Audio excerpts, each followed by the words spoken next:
ಎಲ್ಲರಿಗೂ ನಮಸ್ಕಾರ. ಕರ್ನಾಟಕ ರಾಜ್ಯ ಅಕ್ಕಮಹಾದೇವಿ ಮಹಿಳಾ ವಿಶ್ವವಿದ್ಯಾನಿಲಯ ವಿಜಯಪುರ ಹಾಗೂ ಕರ್ನಾಟಕ ಲಲಿತಕಲಾ ಅಕಾಡೆಮಿ ಬೆಂಗಳೂರು ಇವರ ಸಹಯೋಗದಲ್ಲಿ ರಾಜ್ಯ ಮಟ್ಟದ 2 ದಿನಗಳ ಆನ್ಲೈನ್ ವಿಚಾರ ಸಂಕಿರಣಕ್ಕೆ ತಮ್ಮೆಲ್ಲರಿಗೂ ತುಂಬು ಹೃದಯದ ಸ್ವಾಗತ. ಈ ವಿಚಾರ ಸಂಕಿರಣವನ್ನು ಉದ್ಘಾಟಿಸಿ ಉದ್ಘಾಟನಪರ ಮಾತುಗಳನ್ನು ಆಡಲಿದ್ದಾರೆ ಪ್ರೊಫೆಸರ್ ಓಂಕಾರ ಗೌಡ್ ಕಾಕಡೆ, ಕುಲಪತಿಗಳು, ಕರ್ನಾಟಕ ರಾಜ್ಯ ಅಕ್ಕಮಹಾದೇವಿ ಮಹಿಳಾ ವಿಶ್ವವಿದ್ಯಾನಿಲಯ ವಿಜಯಪುರ. ಈ ವಿಚಾರ ಸಂಕಿರಣಕ್ಕೆ ಆಶಯ ನುಡಿಗಳನ್ನು ನುಡಿಯಲಿದ್ದಾರೆ ಶ್ರೀಯುತ ಮಹೇಂದ್ರ ಡಿ, ಅಧ್ಯಕ್ಷರು, ಕರ್ನಾಟಕ ಲಲಿತಕಲಾ ಅಕಾಡೆಮಿ ಬೆಂಗಳೂರು. ಈಗ ಉದ್ಘಾಟನಪರ ಮಾತುಗಳನ್ನು ಆಡಲಿದ್ದಾರೆ ಪ್ರೊಫೆಸರ್ ಓಂಕಾರ ಗೌಡ್ ಕಾಕಡೆ, ಕುಲಪತಿಗಳು, ಕರ್ನಾಟಕ ರಾಜ್ಯ ಅಕ್ಕಮಹಾದೇವಿ ಮಹಿಳಾ ವಿಶ್ವವಿದ್ಯಾನಿಲಯ ವಿಜಯಪುರ. ಕರ್ನಾಟಕ ಲಲಿತಕಲಾ ಅಕಾಡೆಮಿಯ ಅಧ್ಯಕ್ಷರು ಹಾಗೂ ನನ್ನ ಸ್ನೇಹಿತರಾಗಿರ್ತಕ್ಕಂತಹ ಡಿ ಮಹೇಂದ್ರ ಅವರೇ, ಅಕಾಡೆಮಿಯ ಸದಸ್ಯರಾಗಿರ್ತಕ್ಕಂತಹ ಸ್ನೇಹಿತರು ಆಗಿರುವ ಶ್ರೀ ರಮೇಶ್ ಚವ್ಹಾಣ್ ಅವರೇ, ಹಾಗೂ ಈ ಕಾರ್ಯಕ್ರಮದ ಸಂಯೋಜಕರಾಗಿರ್ತಕ್ಕಂತಹ ಡಾಕ್ಟರ್ MP ಬಳಿಗಾರ್ ಅವರೇ, ಈ ಆನ್ಲೈನ್ ವಿಚಾರ ಸಂಕಿರಣದಲ್ಲಿ ಸಂಪನ್ಮೂಲ ವ್ಯಕ್ತಿಗಳಾಗಿ ಭಾಗವಹಿಸುತ್ತಿರುವ ಡಾಕ್ಟರ್ NM ಅಂಗಡಿ ಅವರೇ, ಹಿರಿಯ ಕಲಾವಿದರಾಗಿರ್ತಕ್ಕಂತಹ ಶ್ರೀ PS ಕಡೆಮನಿಯವರೇ, ಹಾಗೂ ನನ್ನ ಸಹೋದ್ಯೋಗಿ ಮಿತ್ರ ಡಾಕ್ಟರ್ ಆನಂದ್ ಕುಲಕರ್ಣಿ ಅವರೇ, ಮತ್ತು ಈ ಆನ್ಲೈನ್ ವಿಚಾರ ಸಂಕಿರಣದಲ್ಲಿ ಭಾಗವಹಿಸಿರುವ ಕಲಾಸಕ್ತರೇ, ಕರ್ನಾಟಕ ರಾಜ್ಯ ಅಕ್ಕಮಹಾದೇವಿ ಮಹಿಳಾ ವಿಶ್ವವಿದ್ಯಾನಿಲಯ ಹಾಗೂ ಕರ್ನಾಟಕ ಲಲಿತಕಲಾ ಅಕಾಡೆಮಿ ಬೆಂಗಳೂರು ಇವರ ಸಂಯುಕ್ತ ಆಶ್ರಯದಲ್ಲಿ ಹಮ್ಮಿಕೊಂಡಿರತಕ್ಕಂತಹ ಆನ್ಲೈನ್ ವಿಚಾರ ಸಂಕಿರಣವನ್ನು ಉದ್ಘಾಟಿಸಲಿಕ್ಕೆ ನನಗೆ ಅತ್ಯಂತ ಸಂತೋಷವಾಗ್ತದೆ. ವಿಜಯಪುರ ಜಿಲ್ಲೆಯ ಕಲೆ ಮತ್ತು ಕಲಾವಿದರು ಹಾಗೂ ವಿಜಯಪುರ ಜಿಲ್ಲೆಯ ಕಲೆ ಮತ್ತು ವಾಸ್ತುಶಿಲ್ಪ, ಹಾಗೆಯೇ ಕರ್ನಾಟಕದ ಆಧುನಿಕ ಚಿತ್ರಕಲೆ, ಈ ಎಲ್ಲ ವಿಷಯಗಳ ಕುರಿತು 2 ದಿನಗಳ ಕಾಲ ನಡೆಯಲಿರುವ ಈ ವಿಚಾರ ಸಂಕಿರಣದಲ್ಲಿ ಸಂಪನ್ಮೂಲ ವ್ಯಕ್ತಿಗಳು ಈ ವಿಷಯಗಳ ಕುರಿತು ಹಲವಾರು ಸಂಗತಿಗಳ ಕುರಿತಾಗಿ ಬೆಳಕನ್ನು ಚೆಲ್ಲಲಿದ್ದಾರೆ.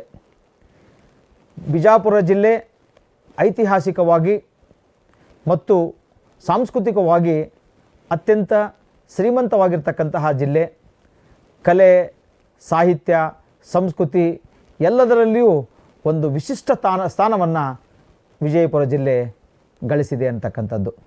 ಶರಣರ ನಾಡಾಗಿರ್ತಕ್ಕಂತಹ ವಿಜಯಪುರ ಜಿಲ್ಲೆಯಲ್ಲಿ ಕಾರ್ಯಾರಂಭ ಮಾಡುತ್ತಿರುವ ಕರ್ನಾಟಕ ರಾಜ್ಯ ಅಕ್ಕಮಹಾದೇವಿ ಮಹಿಳಾ ವಿಶ್ವವಿದ್ಯಾಲಯ ಮಹಿಳೆಯರ ಸಬಲೀಕರಣದ ವಿಚಾರದಲ್ಲಿ ಹಲವಾರು ಮುಂದಡಿಗಳನ್ನು ಇಡ್ತಾ ಗ್ರಾಮೀಣ ಭಾಗದ ಮಹಿಳೆಯರನ್ನು ಒಳಗೊಳ್ಳುವ ಹಾಗೆ ಶಿಕ್ಷಣದ ಹಲವು ಮಜಲುಗಳನ್ನು ಇಲ್ಲಿ ಅವರಿಗೆ ಪರಿಚಯ ಮಾಡಿಕೊಟ್ಟು ಕೇವಲ ವಿದ್ಯಾರ್ಥಿನಿಯರಿಗೆ ಶಿಕ್ಷಣ ನೀಡುವುದಲ್ಲ, ಗ್ರಾಮೀಣ ಮಹಿಳೆಯರು ಕೂಡ ಈ ನಮ್ಮ ವಿಶ್ವವಿದ್ಯಾಲಯದಿಂದ ಶಿಕ್ಷಣವನ್ನು ಪಡಿತಕ್ಕಂತಹ ಔಟ್ರೀಚ್ ಪ್ರೋಗ್ರಾಮ್ಗಳನ್ನು ಕೂಡ ನಾವು ಸಂಘಟಿಸ್ತಾ ಬರ್ತಾ ಇದ್ದೀವಿ. ಈ ಎಲ್ಲದರ ಹಿನ್ನೆಲೆಯಲ್ಲಿ ಈಗ ನಾವು ಒಂದು ವಿಶಿಷ್ಟವಾದಂತಹ ಸಮಸ್ಯೆಯನ್ನು ಎದುರಿಸ್ತಾ ಇದ್ದೀವಿ. ಅದು COVID-19 ಸಮಸ್ಯೆ. ಈ COVID-19ನಿಂದಾಗಿ ನಮ್ಮ ಶೈಕ್ಷಣಿಕ ಚಟುವಟಿಕೆಗಳಿಗೆ ಧಕ್ಕೆ ಆಗಿದೆ. ಆದರೆ ಅದನ್ನು ನಾವು ಎದುರಿಸಿ ಆನ್ಲೈನ್ ಮೂಲಕ ಪಾಠಗಳನ್ನು ಆರಂಭ ಮಾಡಿದ್ವಿ, ಸೆಮಿನಾರ್ಗಳನ್ನು ಸಂಘಟನೆ ಮಾಡಿದ್ವಿ, ವೆಬಿನಾರ್ಗಳನ್ನು ಸಂಘಟನೆ ಮಾಡಿದ್ವಿ. ಈಗಾಗಲೇ 50ಕ್ಕೂ ಹೆಚ್ಚು ಅಂತಾರಾಷ್ಟ್ರೀಯ, ರಾಷ್ಟ್ರೀಯ ಮತ್ತು ರಾಜ್ಯ ಮಟ್ಟದ ವೆಬಿನಾರ್ಗಳನ್ನು ಹಲವಾರು ವಿಷಯಗಳಲ್ಲಿ ನಾವು ಸಂಘಟಿಸ್ತಾ ಬಂದಿದ್ದೇವೆ. ಇದರ ಜೊತೆಗೆ ಈಗ ಕರ್ನಾಟಕ ಲಲಿತಕಲಾ ಅಕಾಡೆಮಿಯ ಸಹಯೋಗದಲ್ಲಿ ಕಲೆ ಕುರಿತಾದಂತಹ ಒಂದು ಆನ್ಲೈನ್ ವಿಚಾರ ಸಂಕಿರಣವನ್ನು ಈಗ 2 ದಿನಗಳ ಕಾಲ ನಾವು ಹಮ್ಮಿಕೊಂಡಿದ್ದೇವೆ. ಈ ವೆಬಿನಾರ್ ಅಂದರೆ ಆನ್ಲೈನ್ ವಿಚಾರ ಸಂಕಿರಣ ಯಶಸ್ವಿ ಆಗಲಿ ಅಂತ ನಾನು ಹಾರೈಸಿ ನನ್ನ ಮಾತುಗಳಿಗೆ ವಿರಾಮ ಹೇಳುತ್ತೇನೆ. ಜೈ ಹಿಂದ್, ಜೈ ಕರ್ನಾಟಕ. ಎಲ್ಲರಿಗೂ ನಮಸ್ಕಾರ. ಲಲಿತಕಲಾ ಅಕಾಡೆಮಿ ಆಯೋಜನೆ ಮಾಡ್ತಿರುವಂತಹ ಈ ವಿಚಾರ ಸಂಕಿರಣವನ್ನು ಉದ್ಘಾಟನೆಯನ್ನು ಮಾಡಿದಂಥ ಕುಲಪತಿಗಳಾದಂಥ ಡಾಕ್ಟರ್ ಓಂಕಾರ ಕಾಕಡೆ ಅವರೇ, ಪ್ರದರ್ಶಕ ಕಲೆಯ ವಿಭಾಗದ ಮುಖ್ಯಸ್ಥರಾದ ಡಾಕ್ಟರ್ ಬಳಿಗಾರ್ ಅವರೇ, ಪ್ರೊಫೆಸರ್ ಸುನಂದಮ್ಮ ಅವರೇ, ಹಾಗೂ ಮಿತ್ರ ರಮೇಶ್ ಚವ್ಹಾಣ್ ಅವರೇ. ಅಕಾಡೆಮಿ ಕಳೆದ ಅನೇಕ ತಿಂಗಳುಗಳಿಂದ ಆನ್ಲೈನ್ ಮೂಲಕ ಅನೇಕ ಕಾರ್ಯಕ್ರಮಗಳನ್ನ ನಡೆಸ್ತಾ ಬರ್ತಾ ಇದೆ. ರಾಜ್ಯದಲ್ಲಿ ಕೊರೋನಾ ಹಿನ್ನೆಲೆಯಲ್ಲಿ ಎಲ್ಲ ಕಾರ್ಯಕ್ರಮಗಳು ಸ್ತಬ್ಧ ಆದರೆ ಅಕಾಡೆಮಿಯೊಂದು ಹೇಗೆ ನಿರಂತರವಾಗಿ ಸಕ್ರಿಯವಾಗಿ ಕೆಲಸ ಮಾಡ್ಬೋದು ಅನ್ನೋಂಥದ್ದನ್ನು ನಾವು ಅನೇಕ ಕಾರ್ಯಕ್ರಮಗಳ ಮೂಲಕ ಪರಿಚಯ ಮಾಡಿಕೊಟ್ಟಿದ್ದೀವಿ. ಇವತ್ತು ಈ ಸೆಮಿನಾರು ಅನೇಕ ಜನ ವಿದ್ವಾಂಸರು ತಮ್ಮ ಪ್ರಬಂಧಗಳನ್ನ, ಉಪನ್ಯಾಸಗಳನ್ನ ಇಲ್ಲಿ ಮಂಡಿಸಲಿದ್ದಾರೆ. ಕಲೆಯ ಕುರಿತಂತೆ ಒಂದು ಮನನಗೊಳ್ಳುವಂತಹ ಅಥವಾ ಪದೇ ಪದೇ ಅದನ್ನು ಕುರಿತು ಆಲೋಚನೆ ಮಾಡುವಂಥ ಪ್ರಕ್ರಿಯೆ ಏನಿದೆ ಅದು ಇವತ್ತಿನ ಕಾಲಕ್ಕೆ ಅತ್ಯಗತ್ಯವಾಗಿದೆ. ಒಂದು ದೃಶ್ಯಕಲೆ ಸಾಹಿತ್ಯ ಕುರಿತು ಆನ್ಲೈನ್ ಮೂಲಕ ಕಾರ್ಯಕ್ರಮವನ್ನು ಹಮ್ಮಿಕೊಳ್ಳಿ ಅಂತ ಅನೇಕರ ಕೋರಿಕೆ ಮೇರೆಗೆ ಈ ಒಂದು ಸೆಮಿನಾರ್ಗಳನ್ನ ಪ್ರಾರಂಭ ಮಾಡ್ತಾ ಇದ್ದೇವೆ. ಅದರ ಮೊದಲ ಭಾಗವಾಗಿ ಈ ಕಾರ್ಯಕ್ರಮ ಬಿಜಾಪುರದಲ್ಲಿ ಅಕ್ಕಮಹಾದೇವಿ ಮಹಿಳಾ ವಿಶ್ವವಿದ್ಯಾಲಯದ ಈ ಸಹಯೋಗದಲ್ಲಿ ನಡೀಲಿಕ್ಕೆ ಅನುವು ಮಾಡಿಕೊಟ್ಟಂಥ ನನ್ನ ಹಳೆಯ ಸಹೋದ್ಯೋಗಿಯೂ ಹೋದವರು, ಈಗಿನ ಹಂಗಾಮಿ ಕುಲಪತಿಗಳು ಆದಂಥ ಓಂಕಾರ ಕಾಕಡೆ ಮತ್ತು ಎಲ್ಲ ಸಿಬ್ಬಂದಿ ವರ್ಗಕ್ಕೆ ನಾನು ಅಕಾಡೆಮಿ ಪರವಾಗಿ ಅನಂತ ಧನ್ಯವಾದಗಳನ್ನ ಹೇಳ್ತೇನೆ. ಈ ವಿಚಾರ ಕಲೆಯ ಕುರಿತಂತೆ ವಿಮರ್ಶೆ ಆಗ್ಬೋದು, ಕಲೆಯ ಕುರಿತಂತೆ ಪರಿಚಯ ಆಗ್ಬೋದು. ಅದನ್ನು ಪರಸ್ಪರ ಚರ್ಚೆ ಮಾಡೋದ್ರ ಮೂಲಕ ಒಂದು ವೇದಿಕೆ ಇಲ್ಲಿಂದ ಪ್ರಾರಂಭ ಆಗುತ್ತೆ ಅಂತ ನಾನು ಭಾವಿಸಿದ್ದೇನೆ. ಈ ಸೆಮಿನಾರ್ನ ಯಶಸ್ಸು ಯಾರ್ಯಾರು ಇದಕ್ಕೆ ಕಾರಣಕರ್ತರಾಗಿದ್ದಾರೆ ಅವರಿಗೆ ನಾನು ಮತ್ತೊಮ್ಮೆ ಹೊಂದಿಸ್ತಾ ಈ ಕಾರ್ಯಕ್ರಮ ಶುಭವಾಗಲಿ, ಈ ಕಾರ್ಯಕ್ರಮದ ಯೋಜನೆ ಆಶೋತ್ತರಗಳು ಈಡೇರಲಿ ಅಂತ ಹೇಳಿ ಕೋರ್ಕೊಳ್ತಾ ನಾನು ಈ ಆಶಯದ ಸಣ್ಣ ಭಾಷಣವನ್ನು ಮುಕ್ತಾಯ ಮಾಡ್ತಾ ಇದ್ದೇನೆ. ನಮಸ್ಕಾರ. ಎಲ್ಲರಿಗೂ ನಮಸ್ಕಾರ. ಕರ್ನಾಟಕ ಲಲಿತಕಲಾ ಅಕಾಡೆಮಿ ಬೆಂಗಳೂರು ಹಾಗೂ ಕರ್ನಾಟಕ ರಾಜ್ಯ ಮಹಿಳಾ ವಿಶ್ವವಿದ್ಯಾನಿಲಯ ವಿಜಯಪುರ ಇವರ ಒಂದು ಸಂಯುಕ್ತಾಶ್ರಯದಲ್ಲಿ 2 ದಿನಗಳ ಒಂದು ದೃಶ್ಯಕಲೆಗೆ ಸಂಬಂಧಿಸಿದಂತೆ ಆನ್ಲೈನ್ ವಿಚಾರ ಸಂಕಿರಣದಲ್ಲಿ ಸಂಪನ್ಮೂಲ ವ್ಯಕ್ತಿಯಾಗಿ ನಾನು ಭಾಗವಹಿಸ್ತಾ ಇದ್ದೀನಿ. ನನಗೆ ಬಹಳ ತುಂಬ ಸಂತೋಷ ಅನ್ನಿಸ್ತಾ ಇದೆ. ಈ ಒಂದು ವಿಚಾರ ಸಂಕಿರಣದಲ್ಲಿ ನನಗೆ ಕೊಟ್ಟಂಥ ವಿಷಯ ಅಥವಾ ನಾನು ಮಾತನಾಡ್ತಕ್ಕಂಥ ವಿಷಯ ಕರ್ನಾಟಕದ ಸಮಕಾಲೀನ ಚಿತ್ರಕಲೆ ಕುರಿತು. ಆತ್ಮೀಯರೇ, ಕರ್ನಾಟಕದ ಸಮಕಾಲೀನ ಕಲೆಯನ್ನು ಅಭ್ಯಾಸ ಮಾಡುವಾಗ ನಮ್ಮ ಎದುರು ಅನೇಕ ಸವಾಲುಗಳು ಎದುರುಗೊಳ್ಳುತ್ತವೆ, ಅನೇಕ ಸಮಸ್ಯೆಗಳು ಕೂಡ ಎದುರುಗೊಳ್ಳುತ್ತವೆ.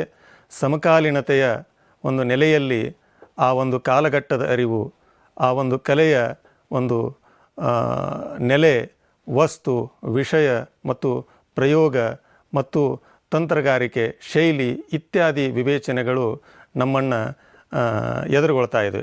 ಇಂತಹ ಒಂದು ಸಮಸ್ಯೆಗಳನ್ನು, ಇಂತಹ ಒಂದು ಸವಾಲುಗಳನ್ನು ಕೇಂದ್ರೀಕರಿಸಿ ಇವತ್ತಿನ ಈ ಒಂದು ಸಂದರ್ಭದಲ್ಲಿ ಕರ್ನಾಟಕದಲ್ಲಿ ಒಂದು ಸಮಕಾಲೀನ ಪರಂಪರೆ, ಸಮಕಾಲೀನ ಒಂದು ಚಿತ್ರಕಲಾ ಪರಂಪರೆ ಯಾವ ರೀತಿ ಬೆಳೆದು ಬಂದಿತು ಅಂತನ್ನುವುದನ್ನು ನಾನು ಇಲ್ಲಿ ಸಂಕ್ಷಿಪ್ತವಾಗಿ ಮತ್ತು ಇಲ್ಲಿ ನಿಮ್ಮ ಜೊತೆಗೆ ಹಂಚಿಕೊಳ್ತಾ ಇದ್ದೀನಿ. ಕರ್ನಾಟಕದ ಸಮಕಾಲೀನ ಕಲೆ ಬೆಳೆದು ಬಂದ ಬಗೆ ಬಹಳ ವೈಶಿಷ್ಟ್ಯಪೂರ್ಣವಾದಂಥದ್ದು. ಇಂತಹ ಒಂದು ಬಹು ವೈಶಿಷ್ಟ್ಯಪೂರ್ಣವಾದಂಥ ಕಲೆ ಕರ್ನಾಟಕದ ಸಮಕಾಲೀನ ಒಂದು ಕಲಾ ಪರಂಪರೆಯನ್ನು ನಾವು ಆದಿಮಾನವನ ಒಂದು ಕಲೆಯ ಒಂದು ನೆಲೆಯಿಂದ ನೋಡ್ಬೋದು, ಜೊತೆಗೆ ಆಳರಸರ ಒಂದು ಕಾಲದ ಒಂದು ನೆಲೆಯಲ್ಲಿ ನೋಡ್ಬೋದು, ಅಥವಾ ಬೇರೆ ಬೇರೆ ನಾಗರಿಕತೆಯ ಒಂದು ಕಾಲಘಟ್ಟದಲ್ಲಿ ಈ ಒಂದು ಕಲೆ ಬೆಳೆದು ಬಂದದ್ದನ್ನು ನಾವು ನೋಡ್ತಾ ಇದ್ದೀವಿ. ಈ ಒಂದು ಪರಂಪರೆಯನ್ನು ಆಯಾ ಕಾಲಘಟ್ಟದಲ್ಲಿ ಆ ಕಲೆ ಹೇಗೆ ಸೃಷ್ಟಿಗೊಂಡಿತು, ಆ ಕಲೆಗಳು ಹೇಗೆ ಪ್ರಯೋಗಗೊಂಡವು, ಅದು ಸಮಾಜಮುಖಿಯಾಗಿ ಯಾವ ರೀತಿ ಕೆಲಸ ಮಾಡಿತು, ಮತ್ತು ಕಲೆ ಮತ್ತು ಒಂದು ಸೌಂದರ್ಯದ ಒಂದು ಪ್ರಜ್ಞೆಯಿಂದ ಆ ಒಂದು ಸಮಕಾಲೀನ ಕಲಾವಿದರು ಹಾಗೂ ಕಲೆ ಹೇಗೆ ಬೆಳವಣಿಗೆ ಆಯಿತು ಅನ್ನೋದನ್ನು ನಾವು ನೋಡಬೇಕಾಗುತ್ತದೆ. ಮೊದಲು ಕರ್ನಾಟಕದಲ್ಲಿ ಆದಿಮಾನವನ ನೆಲೆಗಳನ್ನು ನಾವು ನೋಡ್ತಾ ಇದ್ದೀವಿ. ಇದು ಬಾದಾಮಿ, ಬಳ್ಳಾರಿ ಮತ್ತು ಕೊಪ್ಪಳದಂತಹ ಪ್ರದೇಶಗಳಲ್ಲಿ ಆದಿಮಾನವನು ನೆಲೆಸಿದ್ದನ್ನು ನಾವು ನೋಡ್ತಾ ಇದ್ದೀವಿ ಇತಿಹಾಸದಿಂದ. ಈ ನೆಲೆಯಲ್ಲಿ ಇದನ್ನು ಹೇಗೆ ನಾವು ಗುರುತಿಸ್ತಿದ್ದೀವಿ ಅಂತಂದರೆ, ಅವನು ಬಿಟ್ಟು ಹೋದಂತಹ ಗೀರು ಚಿತ್ರಗಳಾಗಿರ್ಬೋದು, ಕುಟ್ಟು ಚಿತ್ರಗಳಾಗಿರ್ಬೋದು, ಅಥವಾ ಅವನು ಬಳಸಿದಂತಹ ಉಪಯೋಗಿಕ ವಸ್ತುಗಳನ್ನು ಇಟ್ಟುಕೊಂಡು ನಾವು ಪ್ರಾಮಾದಿಕ ಕಾಲವನ್ನು ಗುರುತಿಸಿ ಆ ಸಮಕಾಲೀನ ಸಂದರ್ಭವನ್ನು ನಾವು ಪರಿಚಯಿಸ್ತಾ ಇದ್ದೀವಿ. ಅದೇ ರೀತಿ ಇದರ ನಂತರ ಕರ್ನಾಟಕದಲ್ಲಿ ಒಂದು ಆಳರಸರು ಆಳಿದಂತಹ ಕದಂಬ, ಚಾಲುಕ್ಯ, ರಾಷ್ಟ್ರಕೂಟ, ಕಲ್ಯಾಣಿ ಚಾಲುಕ್ಯ, ಹೊಯ್ಸಳರು, ಗಂಗರು, ವಿಜಯನಗರ ಅರಸರು, ಮೈಸೂರು ಅರಸರು, ಮರಾಠ, ನಾಯಕ ಇತ್ಯಾದಿ ಅನೇಕ ರಾಜಮನೆತನದವರು ಈ ಒಂದು ಕರ್ನಾಟಕ ಪ್ರದೇಶವನ್ನು ಆಳಿದ್ದಾರೆ. ಇವರು ಬರೇ ರಾಜಕೀಯವಾಗಿ ತಮ್ಮ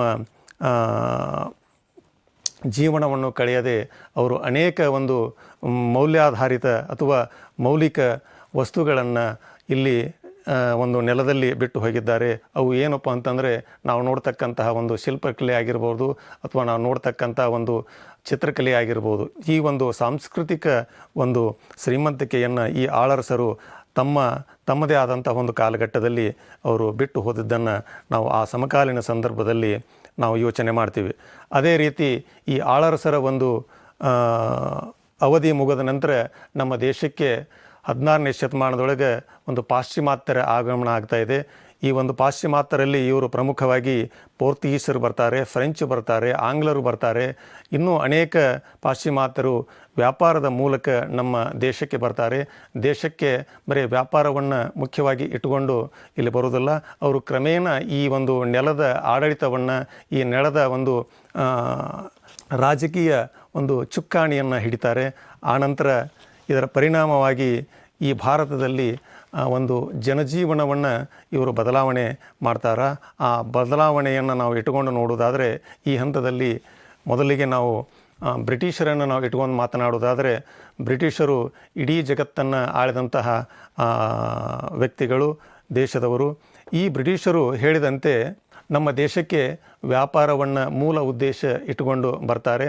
ಕ್ರಮೇಣ ನಮ್ಮ ಸ್ಥಳೀಯ ಆಳರಸರ ಒಂದು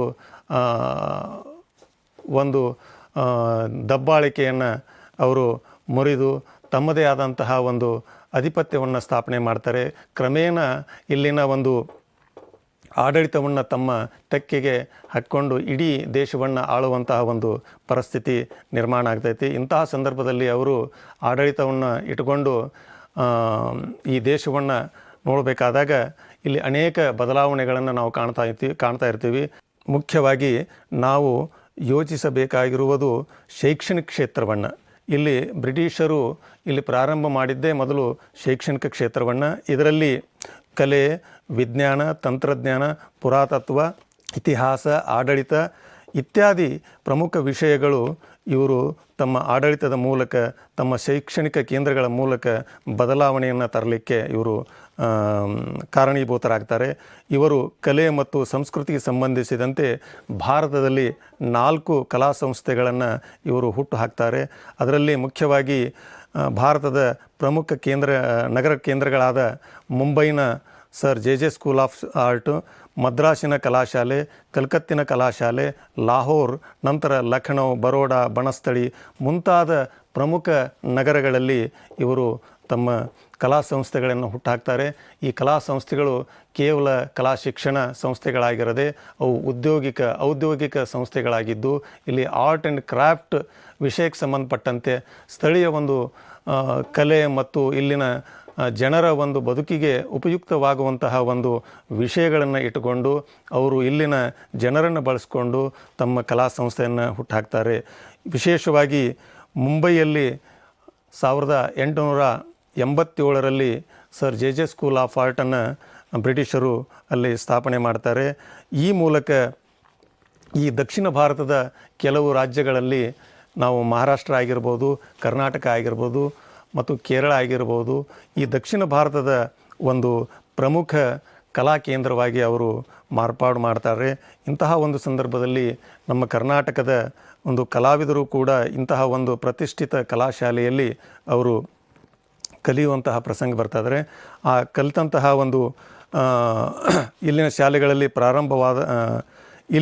ಶಾಲೆಗಳಲ್ಲಿ ಪ್ರಾರಂಭದಲ್ಲಿ ಇಂಗ್ಲೀಷ್ ಅಧ್ಯಾಪಕರು ಮತ್ತು ಅವರ ಒಂದು ವರ್ಗವನ್ನು ನಾವು ಕಾಣ್ತಾ ಇದ್ದೀವಿ.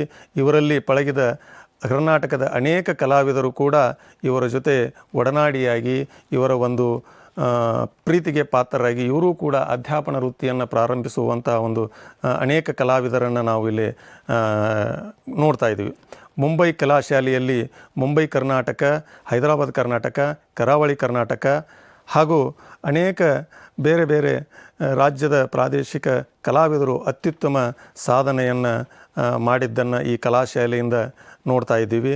ಇವರಲ್ಲಿ ಮೊದಲಿಗೆ ಕಲಾಗುರು ಎಂದೇ ಪ್ರಖ್ಯಾತರಾದ GS Dandavati Math, DG Badiger, Shantalingappa Patil, Shankar Rao ಅಳಂದ್ಕರ್, MV ಮಿನಿಜ್ಗಿ, DV Halabavi, TP ಅಕ್ಕಿ, ಶಿವಾನಂದ ಅಕ್ಕಿ, MA Chetty, CN Patil, RG Raikar, Amin Sab Kamadoli, ಇನ್ನೂ ನೂರಾರು ಅತ್ಯಂತ ಪ್ರಮುಖ ಕಲಾವಿದರು, ಅತ್ಯಂತ ಪ್ರಬುದ್ಧ ಕಲಾವಿದರು ಇಂತಹ ಒಂದು ಸಂಸ್ಥೆಯಲ್ಲಿ ತಮ್ಮದೇ ಆದಂತಹ ಒಂದು ವಿದ್ಯಾರ್ಜನೆ ಮಾಡಿ, ಕಲೆಗೆ ಸಂಬಂಧಪಟ್ಟಂತಹ ವಿದ್ಯಾರ್ಜನೆಯನ್ನು ಮಾಡಿ, ಬ್ರಿಟಿಷ ಅಧ್ಯಾಪಕರ ಜೊತೆ ಒಂದು ಪ್ರೀತಿ ವಿಶ್ವಾಸವನ್ನು ಗಳಿಸಿಕೊಂಡು ಈ ಒಂದು ಕ್ಷೇತ್ರದಲ್ಲಿ ಅಪಾರ ಸಾಧನೆಯನ್ನು ಮಾಡಿದ್ದನ್ನು ನಾವು ಅವರಲ್ಲಿ ಕಾಣ್ತಾ ಇದ್ದೀವಿ.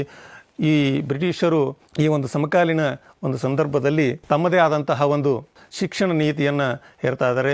ಅದು ಬ್ರಿಟಿಷ್ ಅಕಾಡೆಮಿಕ್, ತಮ್ಮದೇ ಆದಂತಹ ಬ್ರಿಟಿಷ್ ಅಕಾಡೆಮಿಕ್ ವಿಕ್ಟೋರಿಯನ್ ಸ್ಟೈಲ್ ಮುಖಾಂತರ ಈ ಒಂದು ಶಿಕ್ಷಣ ತರಗತಿಯನ್ನು ನಡೀತಾ ಇದ್ದಾರೆ. ಇಲ್ಲಿ ಸ್ಥಳೀಯವಾಗಿ ನಮ್ಮ ಭಾರತೀಯರು ನಮ್ಮ ದೇಶಿ ಪರಂಪರೆಯಲ್ಲಿ, ದೇಶಿ ಸಂಸ್ಕೃತಿಯಲ್ಲಿ, ದೇಶಿ ಪರಿಕರಗಳನ್ನು ಬಳಸಿಕೊಂಡು ಇಲ್ಲಿ ಚಿತ್ರರಚನೆ ಮಾಡುವುದನ್ನು ನಾವು ನೋಡ್ತಾ ಇರ್ತೀವಿ. ಆದರೆ ಈ ಆಂಗ್ಲರು ತಮ್ಮ ಪಾಶ್ಚಿಮಾತ್ಯ ಒಂದು ಅಕಾಡೆಮಿಕ್ ಶಿಸ್ತನ್ನು ಈ ಒಂದು ಶಿಕ್ಷಣದಲ್ಲಿ ರೂಢಿಸುವಂಥದ್ದು. ಪ್ರಾರಂಭದಲ್ಲಿ ನಮ್ಮ ಸ್ಥಳೀಯ ಕಲಾವಿದರಿಗೆ ಈ ಒಂದು ಅಕಾಡೆಮಿಕ್ಸ್ ಶೈಲಿ ಇರುಸು ಮುರುಸಾಗಿ ಕಂಡಿದ್ರು ಅಲ್ಲಿನ ಒಂದು ಕಲಾ ರಚನೆ, ಅಲ್ಲಿ ಬಳಕೆಗೊಂಡಂತಹ ಬಣ್ಣದ ಬಳಕೆ, ಅದರಲ್ಲೂ ವಿಶೇಷವಾಗಿ ತೈಲವರ್ಣದ ಬಳಕೆ ಈ ಒಂದು ಅಕಾಡೆಮಿಕ್ ಶಿಸ್ತಿನಲ್ಲಿ ನಾವು ಕಾಣ್ತಾ ಇದ್ದೀವಿ.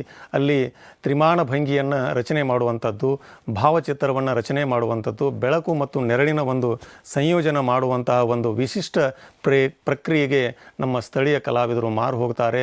ಆ ಕಲೆಯನ್ನು ಆರಾಧನೆ ಮಾಡ್ತಾರೆ, ಆ ಕಲೆಯನ್ನು ಅಪ್ಪಿಕೊಳ್ತಾರೆ. ನಂತರ ಆ ಮೂಲಕ ತಮ್ಮ ಶಿಕ್ಷಣವನ್ನು ಪೂರೈಸಿ ಬೇರೆ ಬೇರೆ ತಮ್ಮದೇ ಆದಂತಹ ಒಂದು ಭಾಗಕ್ಕೆ ಬಂದು ತಮ್ಮದೇ ಆದಂತಹ ಒಂದು ನೆಲದಲ್ಲಿ ಸ್ಥಳೀಕರಿಗೆ ಇಂತಹ ಒಂದು ಕಲೆ ಉಪಯುಕ್ತವಾಗಲಿ ಅನ್ನೋ ಒಂದು ಉದ್ದೇಶದಿಂದ ಕೆಲವರು ಕಲಾ ಸಂಸ್ಥೆಗಳನ್ನು ಸ್ಥಾಪನೆ ಮಾಡ್ತಾರೆ, ಕಲಾ ಶಾಲೆಗಳನ್ನು ತೆರಿತಾ ಇದ್ದಾರೆ. ಕೆಲವೊಬ್ಬರು ಸ್ಟುಡಿಯೋವನ್ನು ಮಾಡಿಕೊಂಡು ತಮ್ಮ ಕಲೆಯನ್ನು ಮುಂದುವರಿಸ್ತಾ ಇದ್ದಾರೆ. ಇಲ್ಲಿ ನಡೀತಕ್ಕಂತಹ ಒಂದು ವಿಶೇಷವಾಗಿ TP ಅಕ್ಕಿ ಅಂತವರು, DV ಹಾಲಬಾವಿ ಅಂತವರು, ಇವರು ತಮ್ಮ ಮುಂಬೈನಲ್ಲಿ ಈ ಒಂದು ಕಲಾ ಶಿಕ್ಷಣವನ್ನು ಪಡೆದರೂ ಕೂಡ ಈ ಒಂದು ಕರ್ನಾಟಕದ, ಅದರಲ್ಲೂ ವಿಶೇಷವಾಗಿ ಮುಂಬೈ ಕರ್ನಾಟಕದ ಗದಗ ಮತ್ತು ಧಾರವಾಡ ಮತ್ತು ಹುಬ್ಬಳ್ಳಿ ಅಂತಹ ಒಂದು ಪ್ರದೇಶದಲ್ಲಿ ಕಲಾಶಾಲೆಯನ್ನು ಸ್ಥಾಪನೆ ಮಾಡ್ತಾರೆ.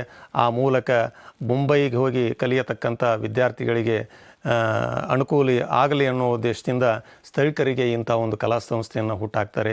ಆ ಸಮಕಾಲೀನ ಸಂದರ್ಭದಲ್ಲಿ ಬ್ರಿಟಿಷರು ಒಂದು ಹಾಕಿಕೊಟ್ಟಂತಹ ಶಿಕ್ಷಣದ ಬುನಾದಿಯನ್ನೇ ಈ ಕಲಾಶಾಲೆಗಳು ಮುಂದುವರಿಸ್ತಾ ಇದ್ದಾವೆ.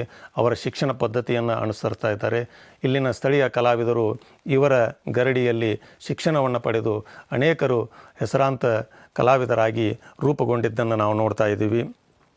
ಬ್ರಿಟಿಷ್ ಅಕಾಡೆಮಿಕ್ ಶಿಸ್ತು ಇದು ಒಂದು ರೀತಿ ಆಧುನಿಕ ಪ್ರಯೋಗಗಳನ್ನು ಆ ಒಂದು ಸಂದರ್ಭದಲ್ಲಿ ನಡೆಸಿದ್ದನ್ನು ನೋಡ್ತಾ ಇದ್ವಿ. ಆಧುನಿಕತೆ ಅಂತ ಅನ್ನೋದು ಈ ಒಂದು ಸಂದರ್ಭದಲ್ಲಿ ಮಾತನಾಡೋದಾದರೆ ಯಾವುದು ನಮ್ಮ ದೇಶಿ ಸಂಸ್ಕೃತಿಯನ್ನು, ದೇಶಿ ಪರಂಪರೆಯನ್ನು ಅದನ್ನು ದೂರ ಇಟ್ಟು ಈ ಬ್ರಿಟಿಷರ ಒಂದು ಅಕಾಡೆಮಿಕ್ ಶಿಸ್ತನ್ನು ನಾವು ಅಳವಡಿಸ್ಕೊಂಡು ನಮ್ಮ ಕಲೆಯನ್ನು ಒಂದು ಹೊಸತನದ ನೆಲೆಯಲ್ಲಿ ಕಂಡುಕೊಳ್ತೀವಲ್ಲ, ಅಂತಹ ಒಂದು ವ್ಯವಸ್ಥೆಯನ್ನು ನಾವು ಇಲ್ಲಿ ಆಧುನಿಕತೆ ಅನ್ನುವ ಒಂದು ಹೆಸರಿನೊಳಗೆ ನಾವು ನೋಡ್ತಾ ಇದ್ದೀವಿ. ಕೇವಲ ಆಧುನಿಕತೆ ಅಂತ ಅನ್ನೋದು ಅದೇನು ಇತಿಹಾಸ ಅಲ್ಲ, ಅದು ಒಂದು ಐತಿಹ್ಯ ಅಲ್ಲ. ಅದು ಒಂದು ಆ ತಾತ್ಕಾಲಿಕ ಸಂದರ್ಭದಲ್ಲಿ ಬ್ರಿಟಿಷರು ಹಾಕಿಕೊಟ್ಟಂತಹ ಒಂದು ಶಿಸ್ತನ್ನು ಇವರು ರೂಢಿಸಿಕೊಂಡು ಅದನ್ನು ತಮ್ಮ ಬದುಕಿನುದ್ದಕ್ಕೂ ಅಳವಡಿಸಿಕೊಂಡು ಈ ಕಲಾ ರಚನೆಯನ್ನು ಮಾಡೋದನ್ನು ಅಕಾಡೆಮಿಕ್ ಶೈಲಿ ಅಥವಾ ಒಂದು ಆಧುನಿಕ ಶೈಲಿ ಅಂತ ಹೇಳಿ ನಾವು ಕರಿತಾ ಇದ್ದೀವಿ. ಅದೇ ರೀತಿ ದಕ್ಷಿಣ ಕರ್ನಾಟಕದಲ್ಲಿಯೂ ಕೂಡ ಮದ್ರಾಸ್ ಮತ್ತು ಹಳೆಯ ಮೈಸೂರು ಭಾಗದ ಕಲಾವಿದರು ಕೂಡ ಈ ಒಂದು ಕಲೆಯನ್ನು ರೂಪಿಸಿಕೊಂಡು ಆಧುನಿಕ ಪದ್ಧತಿಯನ್ನು ಅಳವಡಿಸಿಕೊಂಡು ತಮ್ಮ ವಿದ್ಯಾರ್ಜನೆಯನ್ನು ಮಾಡಿ ತಮ್ಮ ಕಲೆಯ ಬದುಕನ್ನು ಇಲ್ಲಿ ಸಾಕಾರಗೊಳಿಸೋದನ್ನು ನೋಡ್ತಾ ಇದ್ದೀವಿ. ಇದರಲ್ಲಿ ಮುಖ್ಯವಾಗಿ ಕೆ ವೆಂಕಟಪ್ಪನವರು, Y Subrahmanyam Raju, MB Basavaraja, Madhugiri Ramu, Ramanarasayya, CP Nagowda, SN Halankar ಮುಂತಾದವರು ಇವರು ಈ ಒಂದು ಬ್ರಿಟಿಷ್ ಒಂದು ಪದ್ಧತಿಯನ್ನು ಅಳವಡಿಸಿಕೊಳ್ಳುವುದರ ಜೊತೆಗೆ ಒಂದು ಪಾರಂಪರಿಕ ಈ ಅರಮನೆಯ ಒಂದು ಸಾಂಸ್ಕೃತಿಕ ಸಂಬಂಧಗಳನ್ನು ಇಟ್ಟುಕೊಂಡು ತಮ್ಮ ಕಲೆಯ ರಚನೆಯನ್ನು ಮಾಡಿದ್ದನ್ನು ನೋಡ್ತಾ ಇದ್ದೀವಿ. ಇಲ್ಲಿ ಆಳರಸರ ಒಂದು ಅಭಿಲಾಷೆಯಂತೆ ಅರಮನೆಯ ಒಂದು ಕಲಾವಿದರಾಗಿ ಮತ್ತು ಆ ಅರಮನೆಯ ಕಲಾವಿದರಾಗುವುದರ ಜೊತೆಗೆ ಈ ಬ್ರಿಟಿಷ್ ಒಂದು ವಿಕ್ಟೋರಿಯನ್ ಸ್ಟೈಲನ್ನು ತಮ್ಮದೇ ಆದಂತಹ ಒಂದು ವೈಯಕ್ತಿಕ ನೆಲೆಯಲ್ಲಿ ಅವರು ಈ ಪದ್ಧತಿಯನ್ನು ಅಳವಡಿಸಿಕೊಂಡು ಚಿತ್ರರಚನೆ ಮಾಡಿದ್ದನ್ನು ಆ ಒಂದು ಸಮಕಾಲೀನತೆಯ ಸಂದರ್ಭದಲ್ಲಿ ನಾವು ಕಾಣ್ತಾ ಇದ್ದೀವಿ. ಆದರೂ ಕೂಡ ಕಲ್ಕತ್ತಾ ಕಲಾಶಾಲೆ ರಚನೆಗೊಂಡರೂ ಸಹಿತ ಸ್ಥಳೀಯವಾಗಿ ಅಲ್ಲಿನ ಅವನೀಂದ್ರನಾಥ್ ಟಾಗೂರ್, ಗಗನೇಂದ್ರನಾಥ್ ಟ್ಯಾಗೋರ್, ಈ ಟ್ಯಾಗೋರ್ ಫ್ಯಾಮಿಲಿಯವರು ಬ್ರಿಟಿಷರ ವಿರುದ್ಧ ದೇಶಿ ಚಳುವಳಿಯನ್ನು ನಾವು ಪ್ರಾರಂಭ ಮಾಡಿದ್ದನ್ನು ನೋಡ್ತಾ ಇದ್ವಿ. ಅದರ ಪರಿಣಾಮವಾಗಿ ಅಲ್ಲಿ ಬೆಂಗಾಲ್ ಕಲಾಶಾಲೆ ಅಂದರೆ ಶಾಂತಿನಿಕೇತನ ಅನ್ನುವ ಒಂದು ವಿದ್ಯಾಸಂಸ್ಥೆಯನ್ನು ಹುಟ್ಟಾಕ್ತಾರೆ.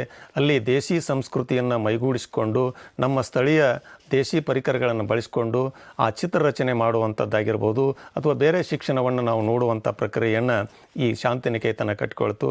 ಬ್ರಿಟಿಷರ ಒಂದು ವಿರುದ್ಧ ಅವರು ಆ ವಿಕ್ಟೋರಿಯನ್ ಶೈಲಿಯನ್ನು ವಿರೋಧಿಸುವ ನೆಲೆಯಲ್ಲಿ ಈ ಒಂದು ಕಲಾಶಾಲೆ ಹುಟ್ಕೊಳ್ತು.